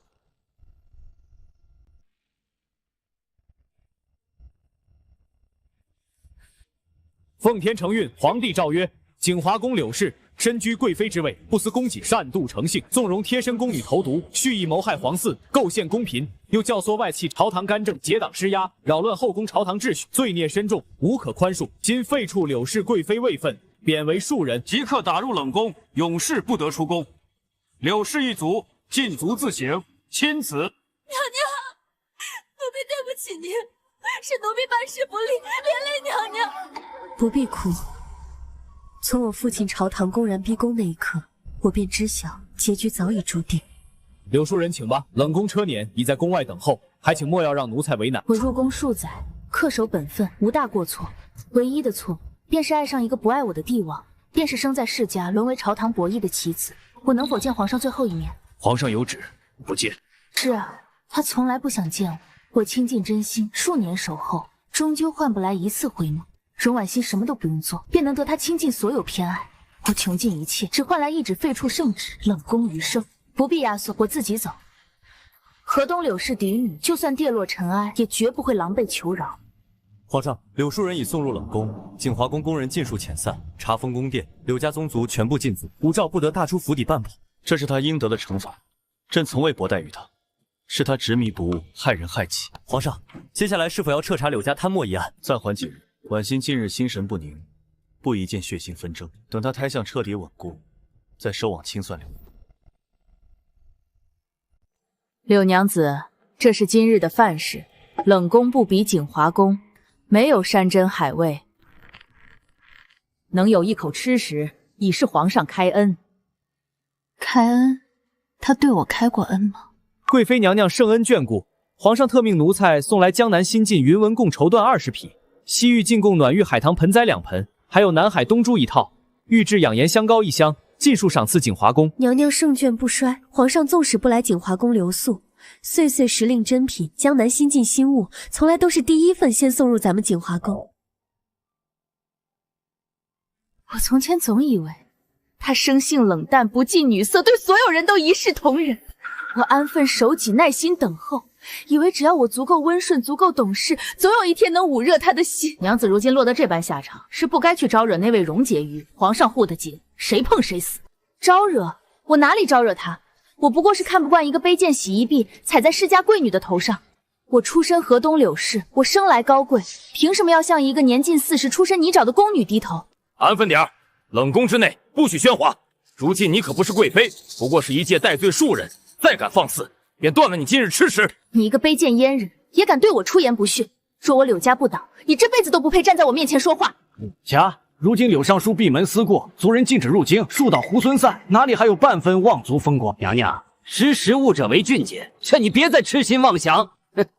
树倒猢狲散，我柳家不会倒。萧恒负我，荣婉欣害我，我绝不会就此认输。我无子无女，孤寂半生。他出身卑贱，却能身怀龙胎，独享圣宠。若是我得不到，那旁人也别想安稳拥有。娘子慎言，若是被皇上听见，性命难保。性命？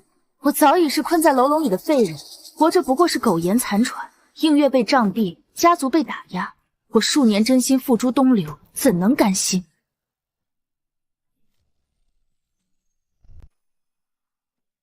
臣请皇上三思，柳贵妃出身名门，并无大错。废黜贵妃，禁锢上族，刑罚过重，含世家臣子之心，还请皇上赦免柳氏，宽逆柳家。臣等恳请皇上宽恕柳家。诸位爱卿，这是要聚众逼宫？臣不敢逼宫，只是大梁礼法森严，世家乃是国之根基。皇上因一介低位宫妾废黜世家嫡女，此事传至民间，世人皆会误解皇上重私情轻礼法。荣洁妃出身卑贱，德不配位，骤然身居3品，本就不合规矩，还请皇上恢复贵妃慰问，安抚士族人心。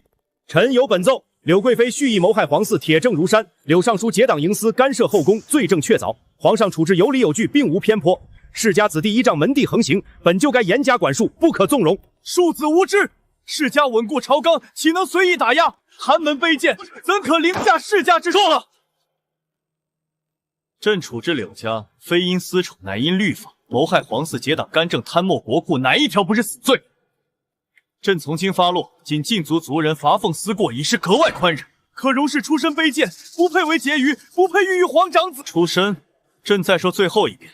朕选妃看心不看门第。荣婉欣心性纯良，通透干净，从不勾心斗角，不结党，不谋私，有何不配？即日起，朝堂之上禁止在意荣婕妤出身，谁再敢以门第偏见、恶意诋毁宫嫔、抱团施压，一律视作留党同谋，革职查办，永不录用。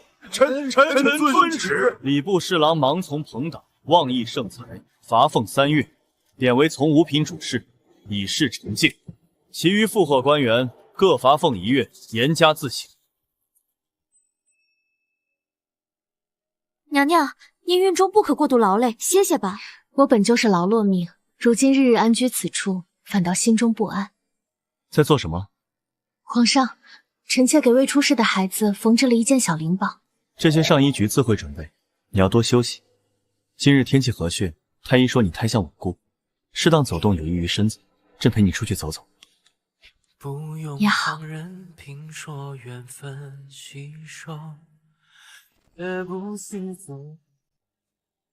六娘子该用膳了，如今冷宫看管极严，外面半点消息都传不进来，您就安安分分认命吧。再执念下去，只会苦了自己。认命？我一生尊贵，凭什么要认命？凭什么荣婉欣一个浣衣老婢安享荣华，而我却要困死这阴冷冷宫？可如今柳尚书闭门思过，族人禁足府邸，朝中留党也被皇上接连打压，已然自顾不俗，哪里还有余力再来营救娘娘？柳家根基盘根错节，门生故吏遍布朝野，岂会轻易一蹶不振？他们只是在蛰伏等待时机。只要我送出一封密信，柳家必定不会坐视我被困冷宫，更不会眼睁睁看着荣婉欣诞下皇子稳压世家一头。娘娘，柳尚书暗中托人传话，知晓娘娘蒙冤被困冷宫，心中焦急，已暗中联络朝中残存留党、地方士族，只待娘娘指令，便可伺机而动。好，很好，你替我传信给我父亲，务必亲手交到我父亲手中，万不可被皇上暗卫察觉，成败在此一举。娘娘，这若是被皇上查到，便是株连九族的大罪啊！我早已一无所有，还有什么可惧怕的？既然萧桓无情，那便鱼死网破。我得不到的，他们也休想安稳拥有。娘娘，如今柳贵妃被打入冷宫，柳家也被压制，往后再也没人敢暗中加害您和小主子，总算能安稳度日了。人心叵测，深宫之中哪有真正的安稳？我只愿不争不抢，守着腹中孩子，平安度日便足矣。近日后宫动荡，你们心里想必都清楚缘由。柳氏一族百年世家，贵妃身居高位，本可安稳度日，偏要心生妒念，构害旁人，落得如今下场，皆是自作自受。臣妾等谨记太后教诲，不敢妄生歹念。哀家今日召你们前来，不是为了追责，是为了告诫：深宫之中，荣华富贵皆是泡影，女人一生最忌执念太深，妒火攻心。臣妾明白，往后定恪守宫规，谨言慎行。还有一句，哀家说给你们所有人听：荣婕妤身怀皇嗣，心性纯良，皇上护她，哀家亦护她。往日里谁私下嚼舌根，暗中排挤，哀家心知肚明。从前之事，既往不咎。但若再有下次，恶意挑衅，私下作祟，哀家绝不轻饶。臣妾谨遵太后懿旨，绝不敢冒犯婕妤娘娘，冲撞皇嗣。太后，要不要派人前往婉晴轩，告知婕妤娘娘今日训话之事，让她安心休养？不必刻意通报，以她通透性性，自然明白其中用意。太过刻意安抚，反倒让她心生惶恐。你私下叮嘱内务部，婉晴轩一应供给，按妃位规制供奉，不得克扣怠慢。奴婢遵命。本宫历经3朝，见惯后宫争斗，唯有不争不抢，心地纯粹之人，方能走到最后。荣婉欣是个通透人。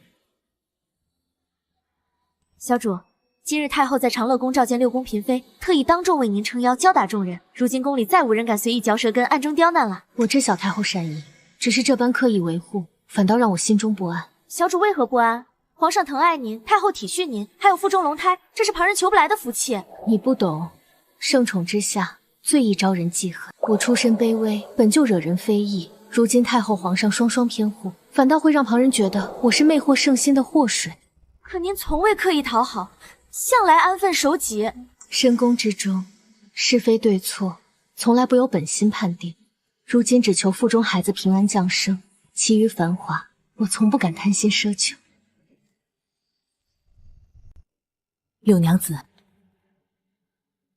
您前些日子偷偷往外译送密信，已是大忌。如今宫内排查极严，暗卫四处巡查，一旦被察觉，您本就艰难的处境更是雪上加霜。我如今还有什么难处？无恩宠，无家族，无自由，早已是一滩烂泥。娘子，人活着总要留一线生机，您安分守己待在此处，至少能保全性命，何苦还要执意争斗？安分？我安分守己数年，最终换来什么？换来他天爱一个贱婢，换来我家族蒙难，换来我困死冷宫。我留在宫内的2名心腹宫人，皆是自幼忠于柳家，只要时机成熟，2人便会动手。我得不到的，荣婉心也休想安稳拥有。娘子，万万不可！一旦败露，便是死罪。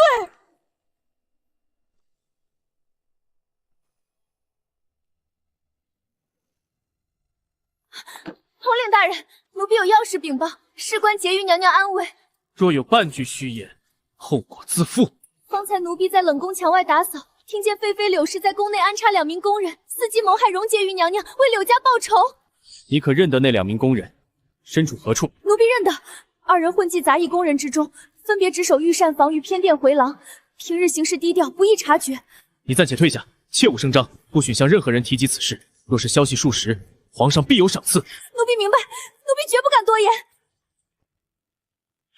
皇上，柳树人安插2名心腹宫人潜藏宫内，意图加害婕妤娘娘。属下已经找到那2人。果然，朕便知道他不会轻易安分。皇上，是否即刻抓捕？要不要暂且封锁后宫，以防2人狗急跳墙？不必封锁，你带暗卫悄无声息抓捕，连夜审问，拿到全部供词。属下遵旨。放开我！我什么都没做，你们凭什么扣押我？押下去，严加审问。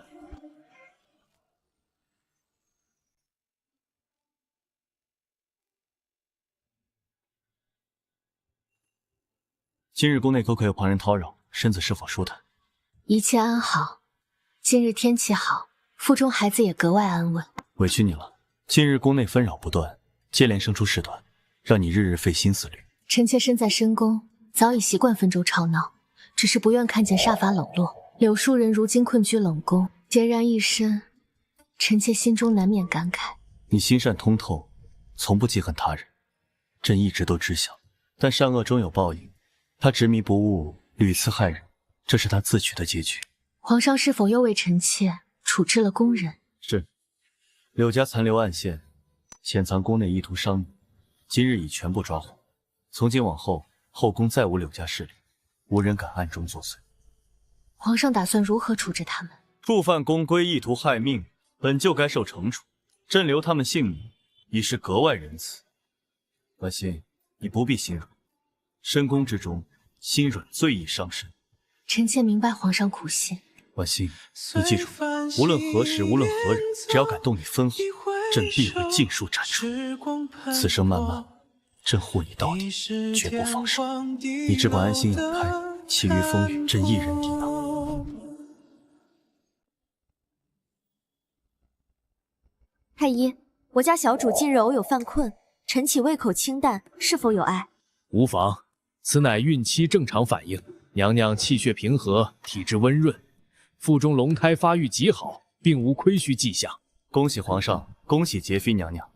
娘娘胎相稳固，气血充盈，母体康健无虞，胎相极好，筋骨强健，只需静心休养，定然平安生产。辛苦太医。饮食禁忌、调养方子，都可以交给素和，定要嘱咐清楚。微臣早已备好温补安胎药方，药性温和无刺激，每日早晚温服即可。另外叮嘱娘娘，平日里保持心境平和，少思少虑，切勿郁结烦闷，静养便是最好的调养之法。有劳太医费心。听见了吗？放宽心绪，不必思虑繁杂琐事，万事有朕，你只管好好照顾自己与孩子。臣妾谨尽皇上与太医叮嘱，定好好保重身子，不负皇上期盼。奉皇上口谕，宫人刘氏、张氏依附废妃，暗藏祸心，私藏凶器，意图谋害皇嗣，罪证确凿，供词属实。大人。之错，奴婢是受人胁迫，身不由己，求皇上开恩，饶奴婢一命。我二人皆是听命行事，柳家落败，我等不过是底层棋子，何罪之有？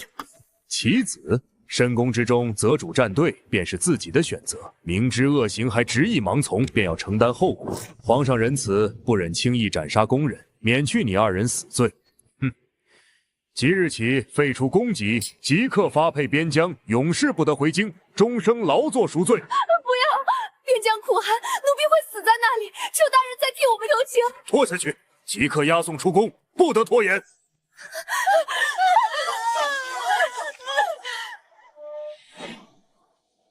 你听说了吗？那2名潜藏宫人今日被处置，直接发配边疆，这辈子都回不来了。果然，皇上看似温润柔和，做事最是利索决绝，不滥杀不暴力，却连根拔起，不留半点后患。柳家彻底败落。如今皇上一心偏护荣婕妤，咱们往后一定要安分守己，万万不可招惹婉清轩。没错，安稳活下去才是深宫最大的福气。入宫20年。我困在这4方宫墙之内，日复一日洗衣劳作，看遍宫廷冷暖，人心险恶。如今一朝得宠，身居宫殿，锦衣玉食，旁人皆道我好运缠身。可这金碧辉煌的牢笼，终究抵不过故乡的一抔黄土。小主，天色渐晚，风有些凉了。您如今有孕，不宜久站吹风，要不要回殿内休息？御膳房刚炖好温补燕窝，奴婢这就去取来。无妨，我再站一会儿。素荷，你看那远处的炊烟，人间烟火，平淡朴素，反倒比这皇宫里的琼楼玉宇更让人安心。乡下村落虽简陋，却无宫廷纷争，烟火温情，别有一番意趣。我已经很多年没有回过乡下了。不知祖母和爹娘身体是否康健？入深宫这些年，我一直盼着到年纪出宫，与家人团聚。可如今，怕是难了。原来主子是想家了，您不必忧心，皇上向来疼惜您。若是您心中有所念想，大可告知皇上，皇上定会应允。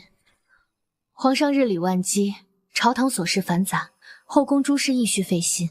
我不愿再为私事烦扰他，更何况我骤然得宠，本就惹人非议，不敢再奢求回乡探亲，惹人诟病。我贪恋陛下给予的温柔庇护，可我终究是从乡野泥土里走出来的人，如今闲下来，倒是思乡之情更浓了。回去吧。是。近日您胃口好了不少，御医说胎相越发安稳，再过几月，小主子就能平安降生了。安稳便好，我这半生颠沛，只求腹中孩子无灾无难，别无他求。荣婕妤接旨，皇上口谕，特许荣婕妤归乡省亲，探望至亲，拨侍卫宫人随行护送，赏赐白银1000两，绸缎50匹，即刻便可动身。钦此。臣妾谢皇上恩典。娘娘，皇上素来体恤您，定是知晓您挂念家乡亲人，才特意下旨。原来如此，我入宫20年，从未敢奢望回乡，如今竟然真的能回家了。娘娘，咱们即刻收拾行囊，奴婢陪您回乡探望祖母。20年了，不知祖母如今可还安好？不必多礼，路途颠簸，一定要时刻注意自己的身子。多谢陛下挂怀，臣妾晓得。外面人心复杂，若有人刁难，不必隐忍，直接交由侍卫处置，切勿动其伤身。臣妾记住了。探望完祖母便早些回宫，朕等你回来。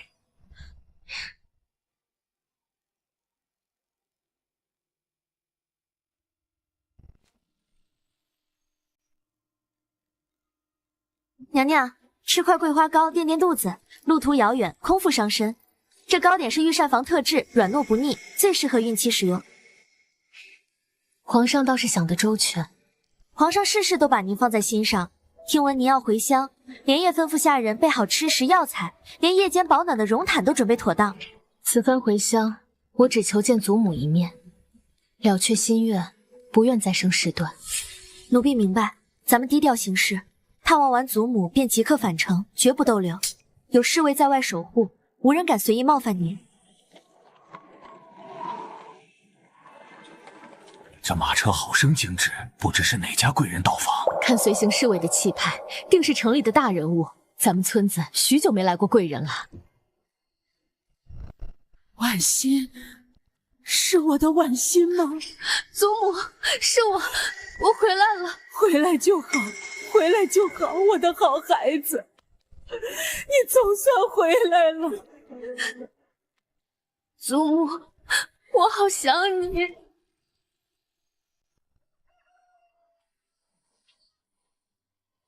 哟，这不是咱们荣家的大丫头，我还以为你在宫里想荣华富贵呢，怎么突然回这穷山沟？莫不是犯了错，被宫里赶出来了？这里不欢迎你，要走赶紧走，别在门口碍眼，败坏咱们荣家的名声。我就说他没福气，入宫这么多年也没混出模样，竟然是被赶回来的。穿得这般寒酸，怕是在宫里连顿饱饭都吃不上，还好意思回乡丢人？姐姐，我还以为你入宫能当娘娘，没想到还是一身寒酸。你看看我，在家衣食无忧，哪像你，给人家为奴为婢，年纪大了一无所有。我此次回来，只为探望祖母，并不会多打扰。探望祖母？我看你是回来讨要家产。实话告诉你，你爹娘早就不知所踪，这老屋田地如今都归我们所有，你一分也别想拿走。我爹娘到底去哪儿了？还请叔婶如实告知。不知死活！当年他们自己离家出走，与我们无关。你少在这里无理取闹！婉心，别问了，他们心肠歹毒，咱们惹不起。祖母，我爹娘到底为何失踪？是不是他们动了手脚？少在这里胡言乱语！老东西，别多管闲事！再敢包庇他，连你一起赶出家门！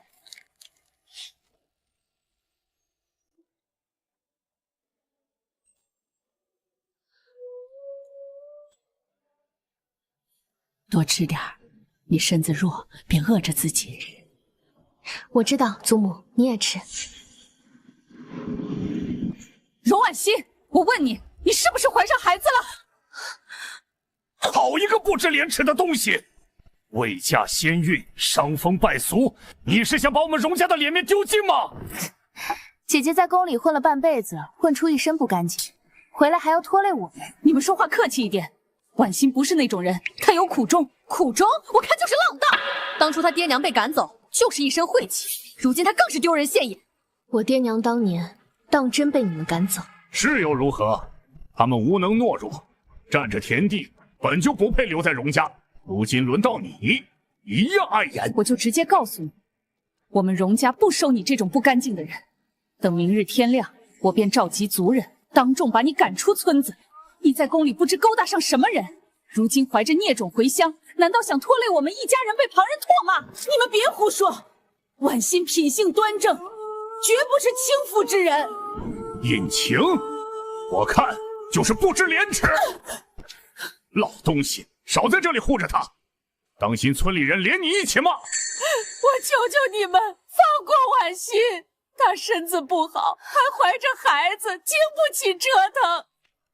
有什么过错，都算在我老婆子身上，求求你们了。装什么可怜？这孽种若是留着，咱们家永无宁日。今日我把话撂这儿，明天必须把他赶出村子。你们休得放肆！我家小主身份尊贵，岂容你们随意辱骂欺凌？哼，尊贵！一个不明不白怀了野种的女人，也配谈尊贵？今日我说什么也要把她赶出去。这里是我攒的碎银子和干粮，你趁着赶紧走，别留在这狼窝里头。我不走，我要带着您一起走，我不能把您独自留在这受委屈。我一把老骨头，去哪儿都一样。你不一样，你怀着孩子，必须好好活下去。想跑？我看你们谁敢动！我说婉心侄女，你孤身一人，无依无靠。我们已经把你卖给了城外几十里地的张大户做妾，你就乖乖跟我们走吧，别敬酒不吃吃罚酒。城外张大户看中了你，我已经收了银两，今天你必须嫁过去做妾。你们怎能如此狠心？我是你们的亲侄女二叔，你忘了当初是我父母帮忙，你才能跟二婶成亲了吗？都陈芝麻烂谷子的事儿了，你还记得？当年你爹娘的好，你是一点没继承，你怎么就不为你妹妹的亲事考虑考虑呢？我求求你们，她怀着孩子，身子弱，经不起折腾，你们放过她。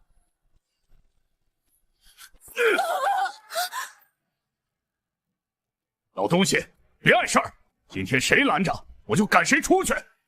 容我心，放开我，我不走！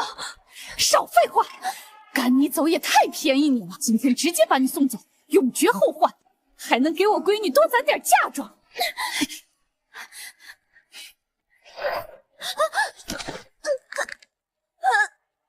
小猪。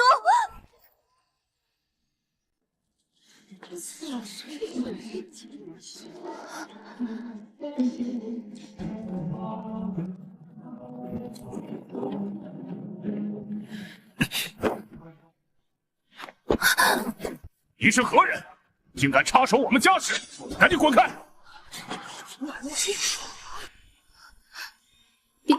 陛下，您怎么来了？婉欣，别怕，朕来了。大家快来看，这就是奸夫淫妇！我说她未婚先孕，来路不明，原来是在外私藏奸夫，真是伤风败俗，玷污我们村子。这般不知廉耻的人，就该进猪笼沉塘。就是，未婚有孕也就算了，还敢把奸夫带回来，在宫里这么多年，礼义廉耻都没了。我们荣家有你这样的女儿，真是十里八乡都丢尽了，赶快把她沉塘！这男子看起来俊美富贵，出身不凡，跟着他岂不是就能去京都享福了？我比荣婉欣年轻，肯定比他更有机会。就该把他沉塘！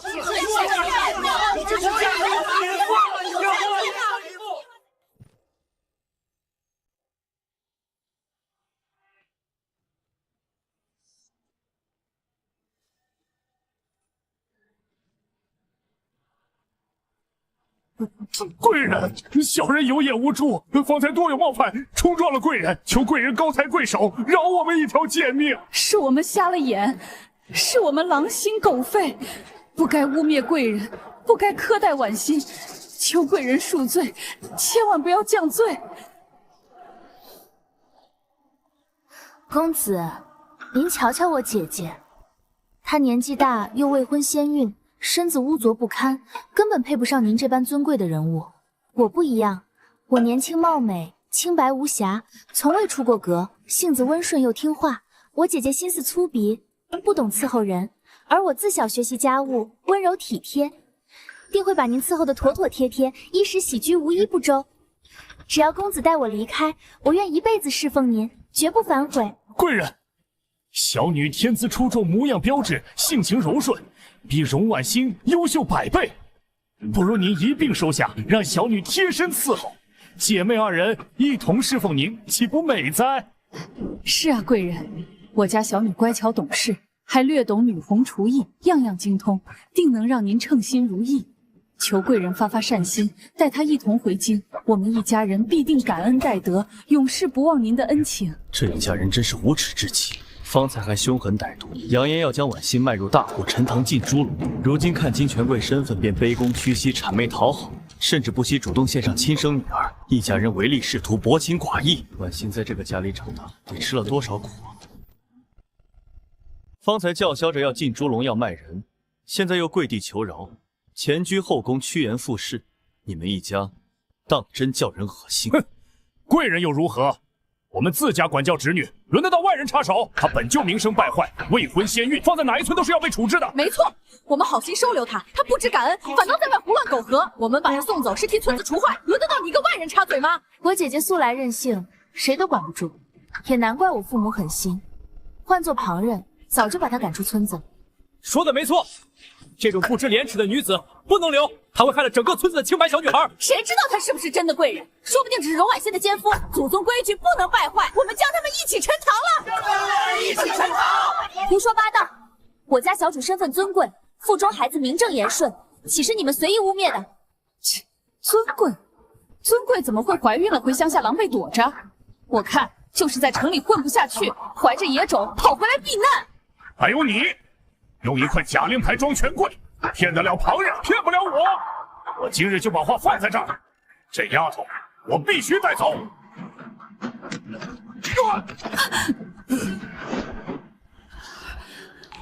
朕说过，谁都不准碰她。听不懂？她是我们荣家人，生是荣家人，死是荣家鬼。我这个做叔父的管教侄女，天经地义。你们也配做我的长辈？霸占我家产，驱逐我父母，如今还要将我卖人换钱，这般冷血自私，哪里有半分亲人模样？少胡说！是你爹娘不知好歹，跟我们无关。你们别再颠倒黑白，当年明明是你们把人赶走的。老东西，少多嘴，安分趴着吧。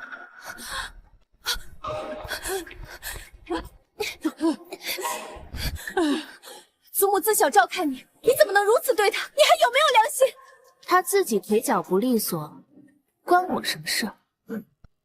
煽动村民，欺压老人，贩卖血亲，你们荣家这一家人罪无可赦。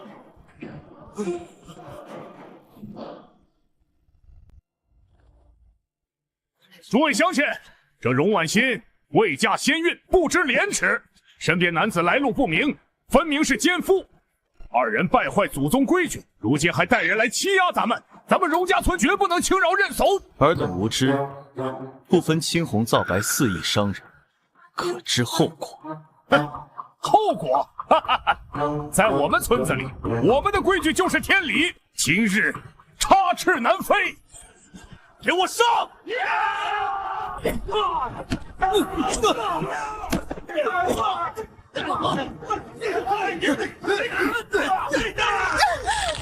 肚子好痛，我的孩子！不信！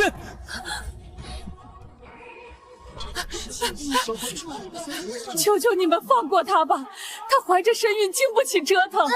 婉欣，你们赶紧给朕松绑！要罚就罚我这个老婆子！嘿，老东西，少多管闲事！这孽种留着，全家都要被人唾骂，以后我闺女还怎么说亲？肚子越来越痛了，难道我和孩子要死在这里了吗？走，将他们沉塘！啊！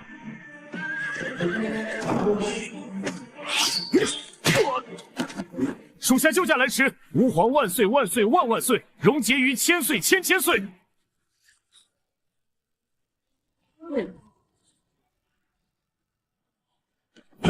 草民有罪，草民有眼无珠，冲撞皇上，求皇上开恩。是我们糊涂，是我们恶毒，求皇上饶命！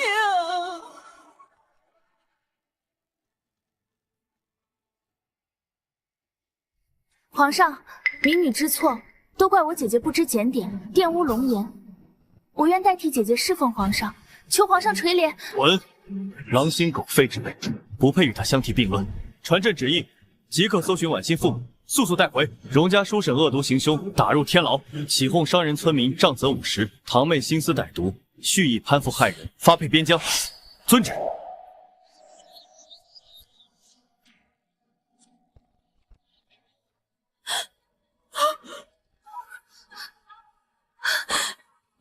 娘，我还以为这辈子都见不到你们了。好孩子，这些年你在宫里受苦了。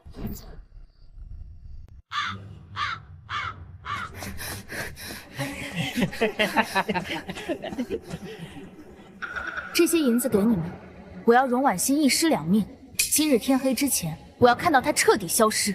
小美人放心，这点小事儿，兄弟们办得妥妥当当，绝不留下痕迹。她生来就压尾头，入宫享福，身怀龙翼，凭什么？我不甘心。只要她死了，那机会就是我的了。孩子，再等等，等我们安稳下来，便再也不会受人欺负。小主放心，皇上护着您，恶人皆已受罚，往后您和小主子只会岁岁安康。兄弟们，上！快来人！有歹人！你们是谁？为什么要杀我？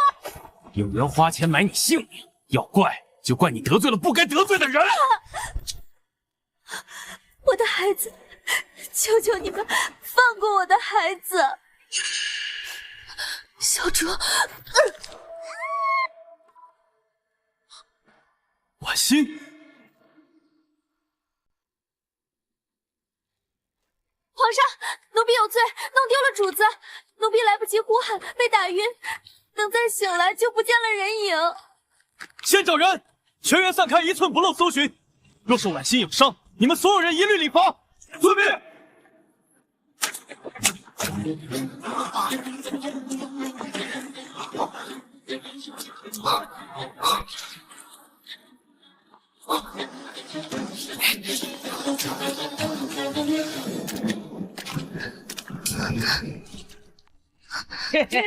住手！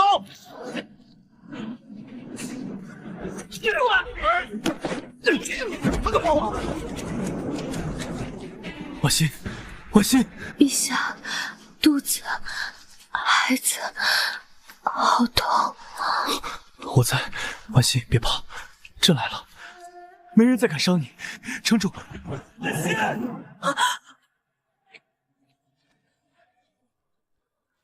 上，我错了，我不是故意的，是那些流氓蛊惑我，我一时糊涂，求您饶我一命。蛊惑？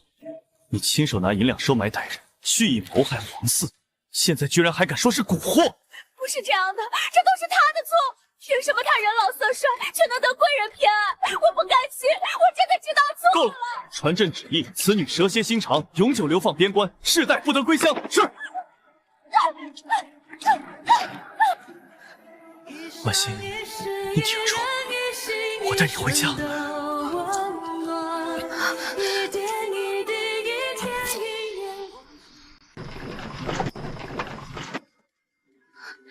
陛下，孩子保住了吗？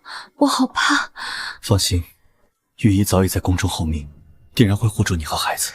都怪朕思虑不周，明知道你亲人歹毒，还放任你留在乡下，让你受了无妄之灾。不怪陛下，是我执意要留下来探望亲人。我只是不懂，同为血亲，叔婶堂妹为何要对我步步紧逼，痛下杀手？人心贪念，最是难测。他们趋炎附势，恶毒自私，不配拥有你的善意。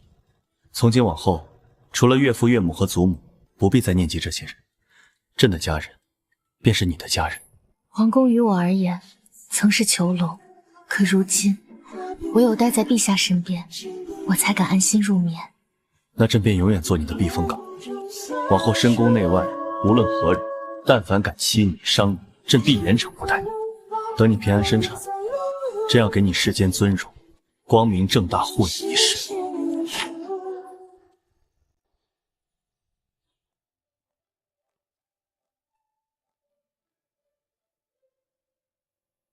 你一夜为歇吧。身为皇帝，你要顾及自身身子。婉心这边有御医和宫人照看，不会出错。儿臣明白，但儿臣放心不下。昨夜他大出血之时，儿臣满心惶恐。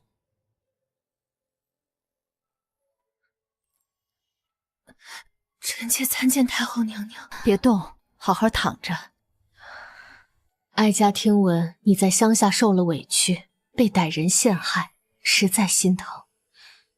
你怀有皇家血脉，本就该被万般呵护，偏偏受尽苦楚。多谢太后挂念，臣妾无碍，劳您费心了。这是哀家让御医整理的安胎药材，还有珍稀燕窝、补血补品。哀家知道你性子温和，不善争抢，往后不必隐忍，有哀家和皇上为你撑腰，这宫里无人敢再欺负你。母后说的是，朕已下旨封锁此次山下风波，严查所有牵连之人。往后婉心居于宫中，所有用度皆要最好的。你既看重他，便要护到底。他年纪偏大，怀胎，身子本就孱弱，切不可让他再动气劳累。另外，寝宫再增人手，专人值守，严防外人打扰。儿臣谨记母后教诲。既如此，那哀家就先走了，你们好好休息吧。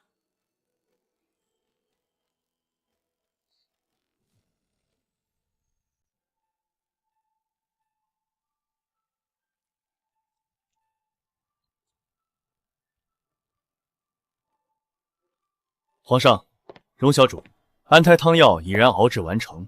此药温和滋补，既能稳固胎相，又可调理母体虚弱。每日一剂，7任便可固本培元。辛苦爱卿，每日早晚按时诊脉，不得间断。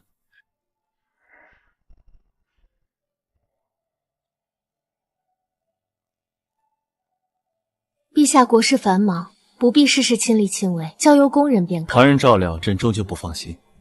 以前朕不懂情爱，唯独对你总想亲力亲为。你为朕受尽苦楚，这点小事不值一提。身子可有不适？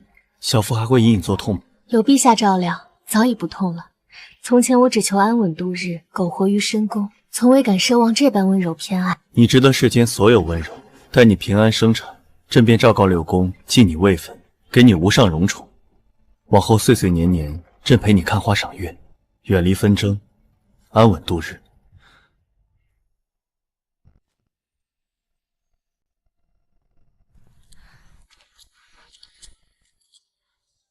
怎么不说话？往日你见这些花草，总会多看许久，今日倒是闷闷不乐。不过是看着落花，心生感慨罢了。花开有时，凋零亦有时。世间万物从来都由不得自己做主。你不是落花，不必随风飘零。这皇宫，这天下，只要是你想要的，朕都能给你。陛下，我从来不敢奢求太多。我在浣衣局20年，早已习惯身如浮萍。如今有幸怀上皇嗣，得以安稳度日，于我而言，已是天大的恩赐。在朕眼里，你从不是恩赐，是执念。旁人贪恋朕的皇权富贵，唯有你永远坚守本心，纯粹又干净。陛下这话，若是被后宫其他娘娘听见，怕是又要惹来非议。我出身卑微，本就惹人诟病，何必再徒增是非？朕从不在意旁人非议，朕知晓你心底始终是好，总觉得朕对你的好，皆是因为腹中孩子。他竟然知道我心中所想。孩子是锦上添花，你才是朕的初心。婉心，那日雨夜偏殿，朕看清你眉眼的那一刻，就从未想过放手。所以往后余生，朕只想与你一同走下去。陛下何必如此？我半生劳苦，无才无貌，不懂权谋，不懂奉承，实在配不上陛下的真心。你善良坚韧，通透纯粹，这世间最好的模样，你都有。朕不要你配得上，只要你安心留在朕身边。对了，孩子的名字朕早已想好。什么名字？萧平安，不求他权倾天下，不求他荣华盖世，只求他一生平安喜乐，无灾无难。也求你往后岁岁无忧，不再颠沛流离。平安，真好。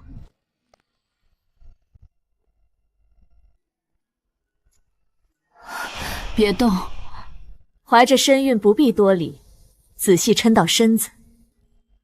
劳烦太后娘娘亲自前来，臣妾惶恐。这里面的药材皆是太医院精选的温补食材，偏方是哀家年轻时安胎所用，温和稳妥。哀家知道你素来身子浮弱，浣衣局20年劳苦，伤及根本，孕期万万不可大意。太后娘娘费心了，臣妾无以为报。傻孩子，你怀着皇家嫡脉，本就是大功一件。况且韩儿自遇见你，性情柔和不少，不再孤僻冷厉。于皇家而言，你是福气；于哀家而言，你更是福星。母后不必过分夸奖，朕不过是随心而行。哀家知晓你心思敏感，总是妄自菲薄，你不必在意出身年岁。在这后宫之中，得帝王真心，怀皇家子嗣，便是最大的底气。人都有各自的命，你和环儿既然有这番缘分，那这一切便都是你应得的。往日旁人欺辱你的事，哀家早已下令彻查，绝不会再让你受半分委屈。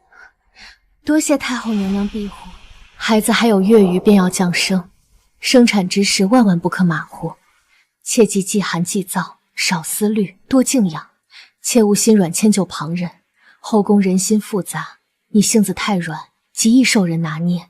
臣妾谨记太后教诲。母后放心，有朕在，无人敢打扰她静养。后宫琐事，前桥非议，朕都会一一摆平，绝不会让他烦心。有你这句话，哀家便放心了。婉心是个通透孩子，你们二人好好相守，平安诞下皇嗣，教养储君，往后安稳度日，便是最好的日子。原来真正在意你的人，从不会因为你的出身而看轻你。只有诋毁你的人，不论你做得多好，他们都有理由侮辱你。我被自己的血亲欺辱，竟在这深宫之中，真切感受到家人般的温暖。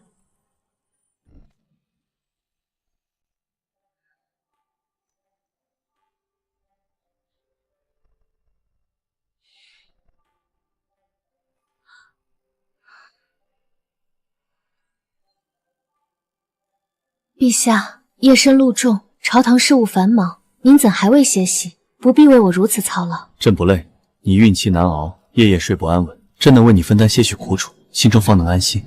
是不是又腰腿发酸，难以入眠？身子越发沉重，浑身僵硬，夜里总下意睡不胡思乱想。在想什么？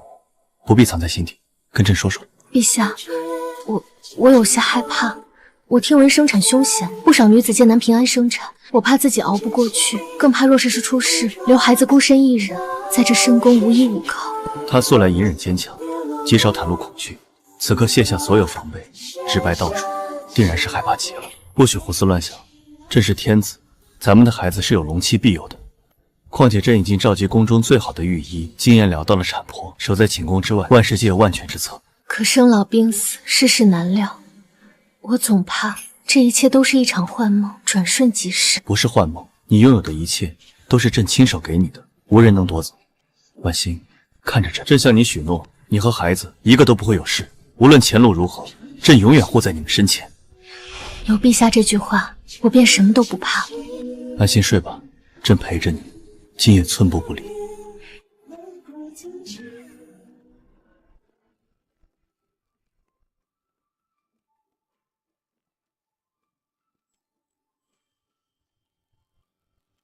这个长命锁真好看，等孩子出生了，朕就亲自给他戴上，保佑他一生平安，无灾无难。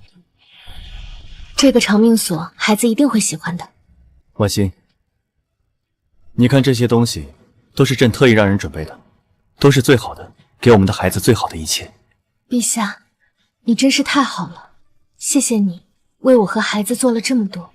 那也是朕的孩子，你们都是朕最重要的人。朕当然要给你们最好的。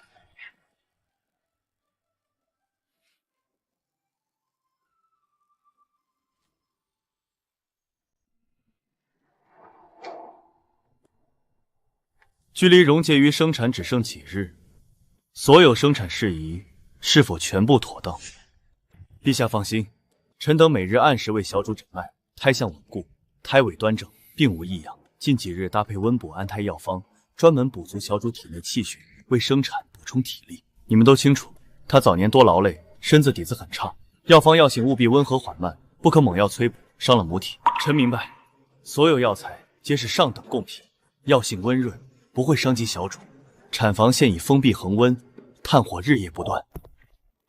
陛下，太后娘娘惦念小主生产，特意命奴婢送来1箱珍稀药材，长白山人参、雪莲、御用安胎膏一应俱全。另外备好纯米襁褓，保暖绒毯。太后特意嘱咐，生产前后10日，寝宫不得有窥探打扰。替朕回禀母后，多谢母后费心。传令下去，即日起封锁婉清轩。奴才遵旨。陛下，我等已备好应急之物，若是生产气力不足，便立刻服用参汤补气；若是出血过多，即刻用上止血药材，一定保证婕妤娘娘和小主子平平安安。朕不要任何疑问，在生产之日，朕只要求保她母子平安。她若有半分差池，你们所有人一律领罪。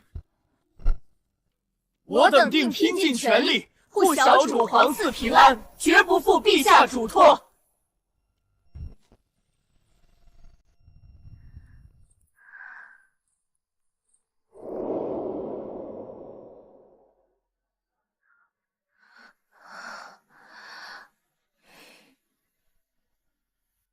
陛下，孩子又在踢我了。婉心，别怕，朕在这里。孩子快出生了，他着急想出来看看父皇和母妃呢。陛下，臣妾真的好害怕。别怕，有朕在，朕会一直陪着你。无论发生什么，朕都会护你和孩子周全。婉欣，你还记得吗？当初在浣衣局，朕第一次见到你，你那时候虽然狼狈，但是眼神却很坚韧。现在，你也要一样坚韧，为了我们的孩子，坚持下去。臣妾记得，那时候陛下还帮臣妾解围。那时候朕就知道你是个特别的女子，现在你更是朕唯一的妻子，是朕孩子的母亲。陛下，谢谢你一直陪着臣妾。说什么谢谢？你为朕受了这么多苦，朕陪着你是应该的。婉欣，怎么样？是不是很疼？要不要叫御医？没事，陛下，就是孩子踢得有点用力。这孩子还没出生就这么调皮，等他出来，朕非得好好教训他不可，竟敢让他娘亲受苦。陛下，别这样说，他只是想早点出来看看我们。好，不教训他，等他出来，朕一定好好疼他，好好疼你们母子。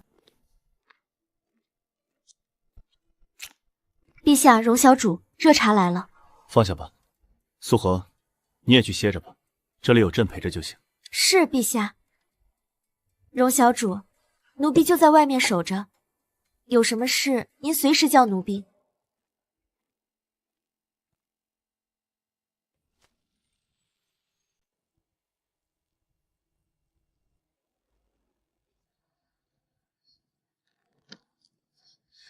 婉欣，别怕，朕在这里。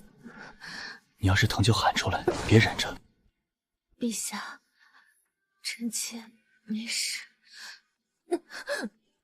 婉欣，怎么样？是不是很疼？御医，快传太医过来！陛下，荣小主，这是正常的阵痛，说明孩子快出生了，请陛下稍安勿躁。可是他看起来很痛苦。陛下，生产本就是这样，荣小主一定会平安无事的，产婆们都在里面，会好好照顾荣小主的。孔嬷嬷，你去问问现在怎么样了？孩子还没出生吗？是，太后娘娘，奴婢这就去问。回太后娘娘，产婆说荣小主已经发动了，孩子很快就会出生了，请太后娘娘放心。好，那就好。你告诉产婆们，一定要好好照顾荣小主，只要她和孩子平安，哀家重重有赏。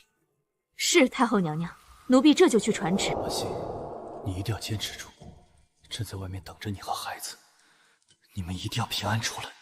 陛下，您喝口茶吧，您已经一夜没合眼了。不用，朕不渴。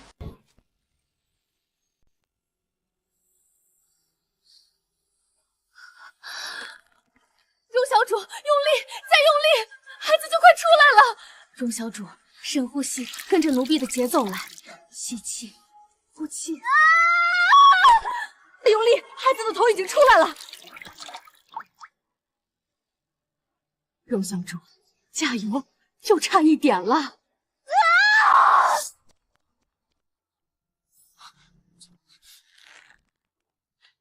环儿，怎么样？还没消息吗？母后，还没有，儿臣心里好慌。环儿，别担心，婉欣是个有福之人，她一定会平安无事，皇孙也一定会平安降生的。可是，儿臣怕万一……没有万一，哀家相信婉欣，也相信皇孙，他们一定会平安出来的。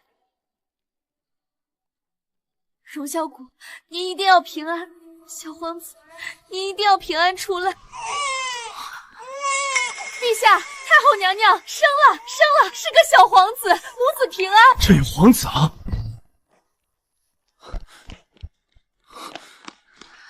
婉欣，你怎么样？有没有事？陛下，臣妾没事。孩子怎么样？孩子很好，是个健康的小皇子。婉欣，谢谢你，谢谢你为朕生下了皇儿。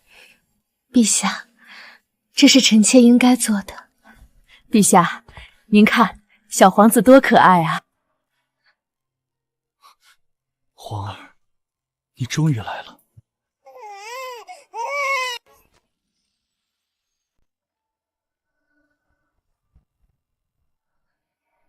阿恒，婉心，你受苦了，快好好休息。哀家已经让人准备好了滋补的汤品，等你好些了就喝下去。多谢太后娘娘，快让哀家看看哀家的皇孙。哎呀，这孩子长得真像环儿小时候，你看这眉眼，简直一模一样。是啊，这孩子一看就是朕的儿子。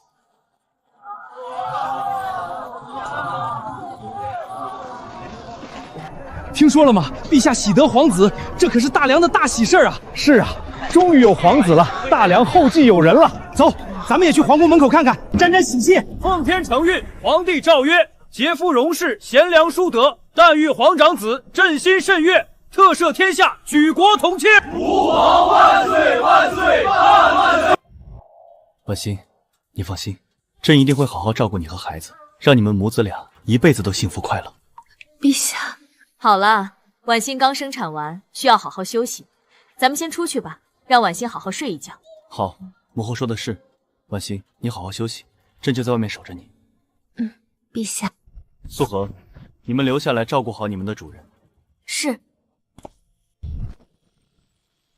奉天承运，皇帝诏曰：荣氏婉心贤良淑德，温柔敦厚，但欲皇长子，功在社稷，朕心甚悦，特册封荣氏为皇后，赐居承华宫，钦此。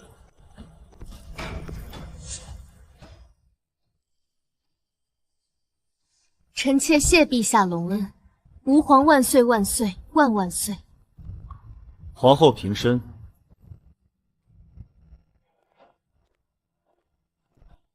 皇后娘娘，请接凤印。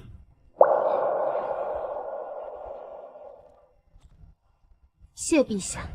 恭喜陛下，恭喜皇后娘娘，吾皇万岁万岁万万岁！众卿平身。你看，这孩子终于苦尽甘来了，哀家就知道他是个有福之人。是啊，太后娘娘，荣小主不，现在是皇后娘娘了。他确实是个有福之人，能得到陛下的宠爱，还能为陛下生下皇长子，真是天大的福气呀！是啊，希望他们夫妻俩能够一直这么恩爱下去，皇长孙也能健康快乐的长大。婉心，从今以后你就是朕的皇后了，朕会好好照顾你和孩子，让你们母子俩一辈子都幸福快乐。陛下，臣妾……哭什么？今天是大喜的日子，应该高兴才是。陛下说的对，臣妾高兴。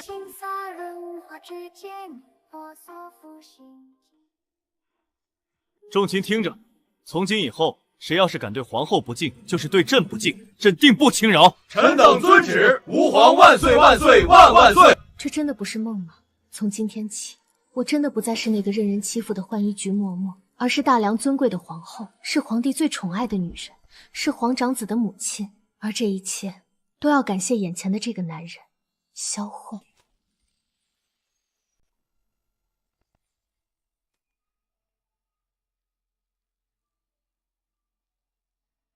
为什么会变成这样？陛下他怎么能这么对我？我那么爱他，为他付出了那么多，真是可笑！我柳氏家族世代忠良，竟然落得如此下场。荣婉欣那个贱婢，她竟然能爬到今天的位置，她竟然能成为皇后，还能为陛下生下皇长子。如果当初我没有那么对她，是不是现在的一切都会不一样？爹娘，女儿对不起你们，女儿没有听你们的话，女儿后悔了。你说这柳贵妃也真是可怜，曾经那么风光，现在却落得如此下场。可怜之人必有可恨之处，她当初那么欺负荣皇后，现在也算是报应了。是啊，后宫之中从来都是胜者为王，败者为寇，咱们只是在当差的，不用卷入这些争斗之中。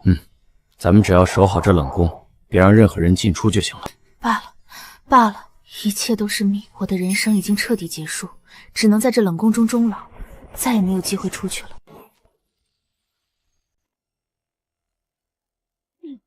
今日哀家召众位前来，是有一件重要的事情要宣布。臣妇等听候太后娘娘懿旨。太后懿旨：皇后荣氏品行贤良，温柔敦厚，入宫以来恪守妇道，贤良淑德，深得哀家与皇帝之心。今特下此懿旨，永久庇护皇后与皇嗣，任何人不得对其不敬，违者严惩不贷。臣妾谢太后娘娘隆恩。太后娘娘千岁千岁千千岁！哀家今日下此懿旨，也是希望你和皇嗣能够平安快乐的生活。谢太后娘娘厚爱，臣妾感激不尽。好了，不用谢哀家，你为皇帝生下了皇长子，这是大梁的大喜事，哀家护着你和皇嗣也是应该。太后娘娘圣明，臣妇等谨遵太后娘娘懿旨。皇后娘娘千岁千岁千千岁！皇后，你过来，到哀家身边来坐。是，太后娘娘，你是皇后，该改口叫哀家母后了。你现在是皇长子的母亲了，肩上的担子不轻啊！你要好好照顾自己，也要好好照顾皇嗣。母后放心，臣妾一定会好好照顾自己和皇嗣的。哀家相信你，你是个好孩子，哀家没有看错你。你看，皇后娘娘真是好福气，能得到太后娘娘和陛下的双重宠爱。是啊，这后宫之中，不，普天之下，恐怕再也没有人能比皇后娘娘更有福气了。以后有什么事儿，尽管来找哀家，哀家一定帮你做主。多谢母后，臣妾记下了。今日上朝，朕有一件重要的事情要宣布。臣等听候陛下旨意。众位爱卿，请看，这是朕刚拟好的圣旨。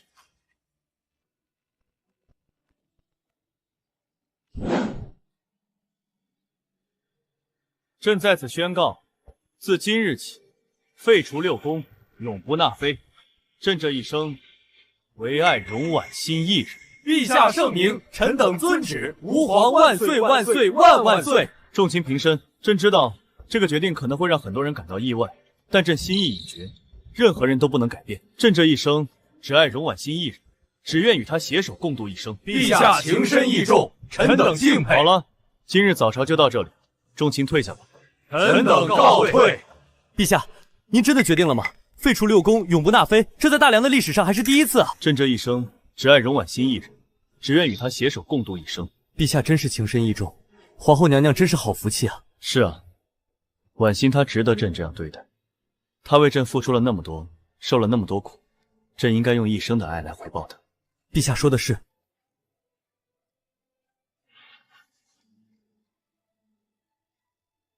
婉心，你等着，朕现在就去看你和皇儿。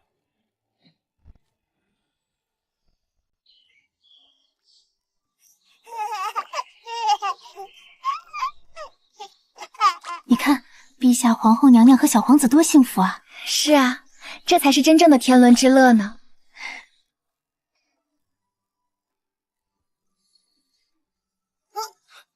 皇儿，小心点，别摔着了。父皇，皇儿真棒，都会走路了。好好好，父皇知道皇儿乖。陛下，让臣妾抱抱皇儿吧。好，给你。皇儿，想不想母后？好好好，母后给你玩。婉心，你看，咱们皇儿多可爱。是啊，陛下，不仅可爱，还很聪慧。婉心，谢谢你，给了我一个这么可爱的孩子，给了我一个这么幸福的家。陛下，这都是臣妾应该做的。皇后娘娘终于苦尽甘来了，真好。是啊，真好。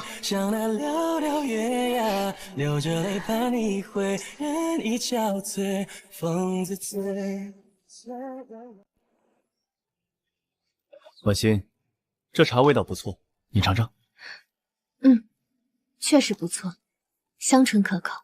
你喜欢就好，这是今年江南进贡的新茶。陛下，你对臣妾太好了。你是朕的妻子，是皇儿的母亲，朕不对你好，对谁好？父皇好，母后好。皇儿，你慢点吃，别噎着了。噎着。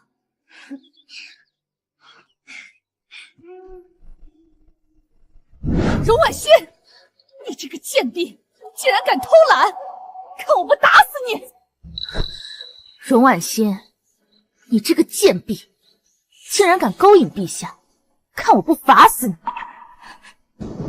容婉欣，你这个丢人现眼的东西！竟然未婚先孕，赶紧滚，永远别回来！荣婉欣，你这个贱婢，也不看看自己什么身份，竟然敢和我争！我刚进宫的那年，17岁，皇宫带给我的是无尽的恐惧，而如今是发自内心的踏实和满足。皇后想什么呢？想起我刚进宫的时候，哦，皇后还从没对朕讲过，说来听听。也没什么。当时每天战战兢兢，天天提心吊胆的等着什么时候才可以出宫。没想到有一天，我竟然心甘情愿的想留在这里。从前让我惧怕的地方，就此成了我的家，有些感慨罢了。也许从你进宫那一刻开始，就是命运把你推到朕的身边的。婉欣，皇儿，有你们在，朕真的很幸福。陛下，臣妾也是。我想要学个本领，穿越回某个曾经，忘掉对错输赢，贴着你笑看梨花儿尽。